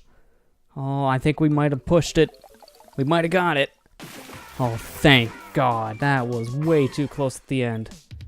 Honestly thought I was going to die and actually screw it up for the team, because if I did, they might have had enough points. That was close. Finally, a win after like an hour. It's a miracle.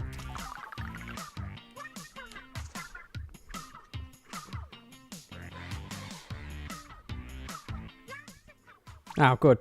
I'm so glad we got back to that. You know what? While I'm waiting, I guess I can check the app, see if there's anything on here. The buy. Please give me something to do.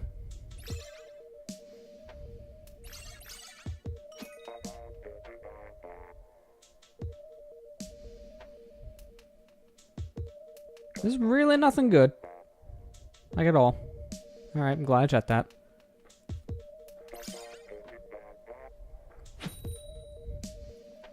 Oh man, lightning. Lightning happens all the time in Breath of the Wild. You'll just be trying to fight an enemy and all of a sudden there'll be a bad storm coming along and boom, lightning. It happens almost every time it rains. It's ridiculous. I'm so glad that once you get the rubber suit, lightning really doesn't matter, but to get the rubber suit takes a while. I don't even have the full thing. I think I have like one piece, maybe two of the rubber suit.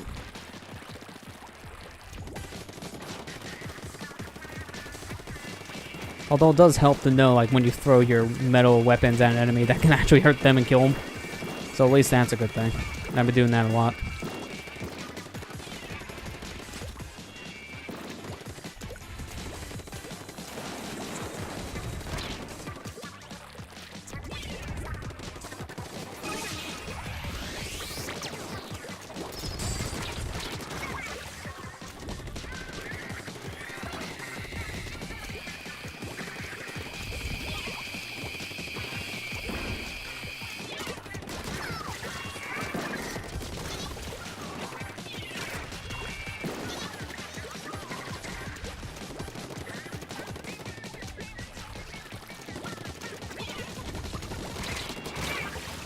Oh, that almost became a double kill for me, which would have been salty, but my teammate revenged me.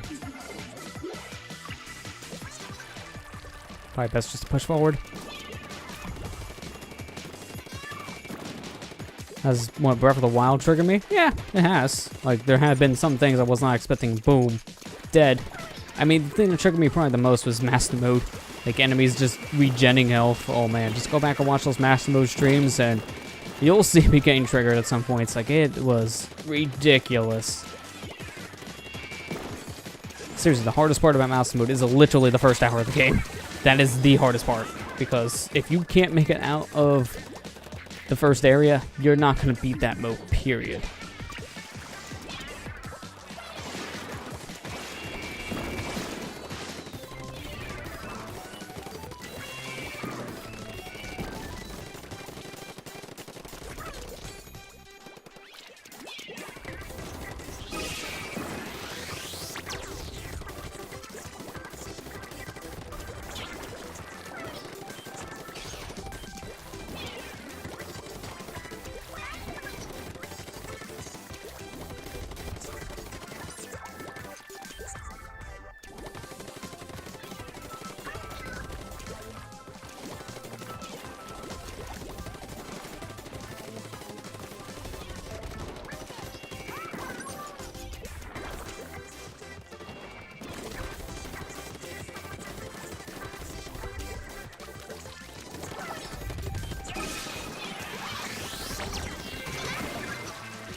Man, that was a good push. I think we got it.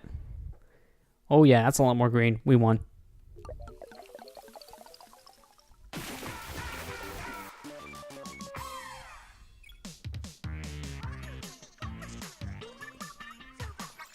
The big thing to do when lightning comes in Breath of the Wild actually is, yeah, between the wooden weapons like the vocal clubs, or if you're using the guardian weapons, you know, like the laser swords, like those are great things to use when lightning's coming.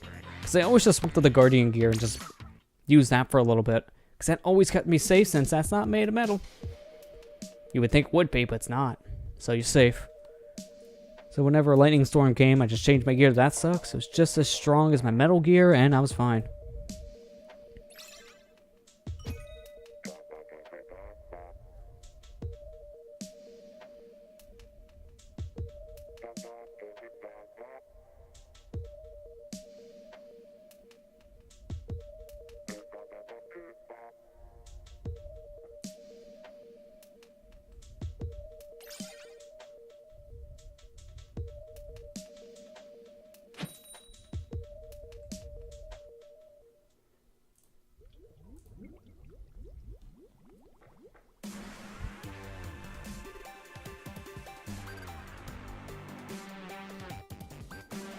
Now, if I play my cards right and if we win this, this could be my final game. Please make it the final game. So close. I want to taste that victory.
I'm surprised I got that kill. My teammate got it. I'm just not letting these guys do anything. I like in this game. Well, Spire, I think I can actually disagree a little bit with that one. It is Breath of the Wild's an amazing game, but I think even non-Zelda players have been getting into this one a lot more. I've been seeing a lot more non-Zelda players talk about this one and here to Zelda, so I'm thinking fans of open world games have just decided to get this one a shot because of how critically acclaimed it was. I mean, that's how I think got Game of the Year, because of how big the install base got.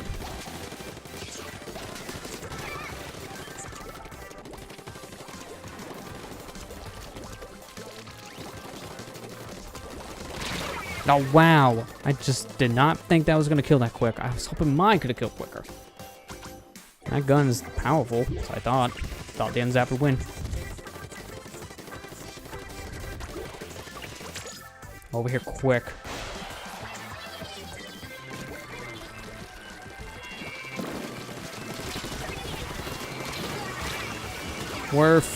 Worth it. Look at all the ink we covered after I died. It didn't matter.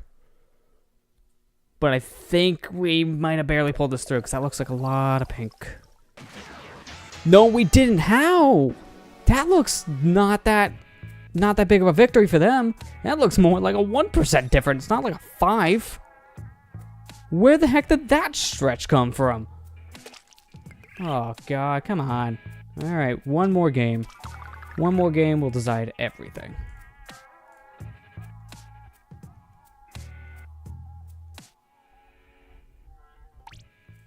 You know, as soon as the game actually works.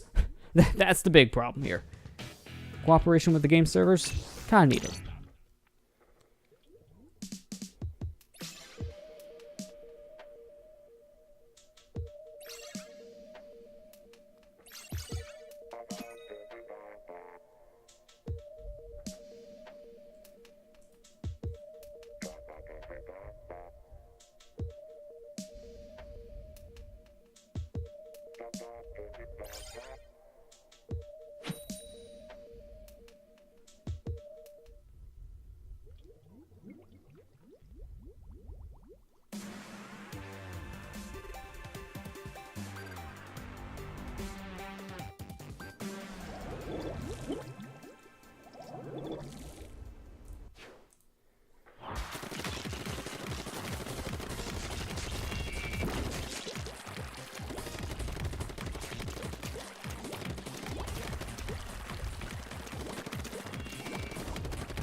Oh, that would have sucked if we got killed at the same time. I almost got killed with that. Man, you ain't darn for a reason, so that insult to injury.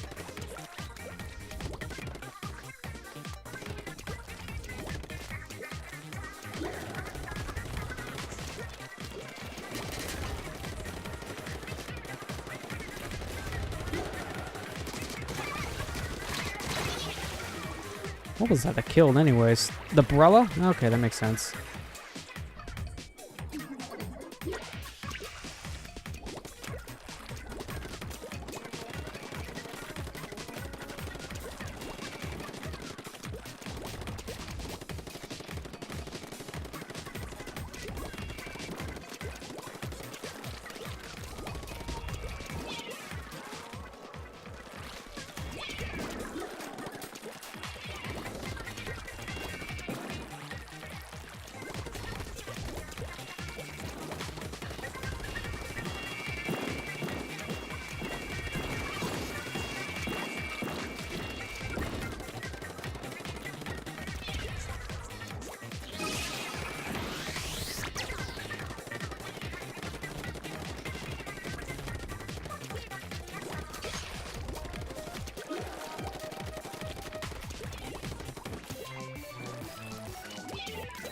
Yeah, I can agree there, Spyro. The Zelda games aren't for everyone. That's what I was saying before, because, yeah, Breath of the Wild is one of those games I feel like is bringing in more non-Zelda fans than the other games were. I mean, I was really into the series for a while, because I played a lot of the games. Majora's Mask, Ocarina, Wind Waker, Link to the Past, all that.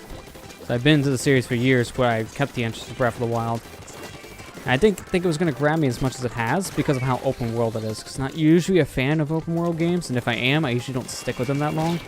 But Breath of the Wild has been one of the only open world games I've been able to beat. This and GTA 5, I think, are the only two open world games I went through and beat.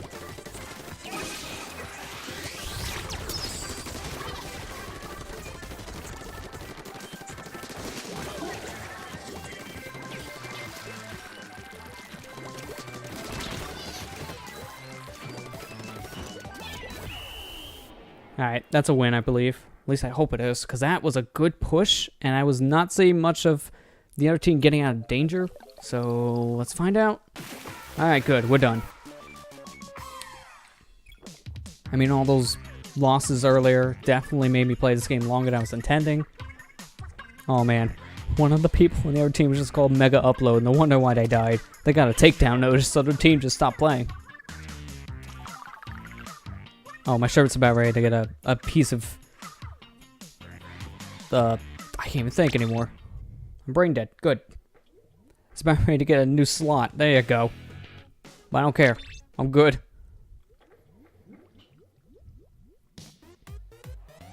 So I think I'm done with this. We did good. Little Joe wants to say something. What do you want to say? Okay, thanks. I know how to aim. I mean, doesn't mean I'm good at aiming, but I know how to aim. So I'll just look around the plaza here. Rip mega upload. That's some hairy socks. Very hairy. The kid cries you a sweater of tears and you splat him. Good SpongeBob reference. I'm gonna give that one a nice old fresh. I've noticed that the Splatoon 2 community has not been nearly as good as Splatoon 1. It has moments when the game first came out, but now it's getting weird. Like, there's some stuff that makes sense here, and other things, not so much. I mean, there's still plenty of memes, especially SpongeBob memes. I think the biggest problem with the community is it's not as policed as the Miiverse community was for Splatoon 1. So there's a lot more posts that get through here that you wouldn't expect, which doesn't help. Oh yeah. It's a pretty good start. Like, half the Splatfest I did great in, and the other half I did terrible in, so it was one of those more mixed bags in terms of how well my team was doing compared to the sweater team. I wouldn't say it was bad. I enjoyed it, and I always fought my teammates, I think, once, so that's a new record for Splatoon 2, because usually it's been like almost half my games been against my teammates. So yeah, that's a pretty big difference, but I'm pretty happy with how this one turned out. It was actually not that bad. I still prefer Naughty versus Nice as the theme that Splatoon 1 had for Christmas, but Sweater versus Socks, it's okay. But at least the competition was more fun than the actual theme itself.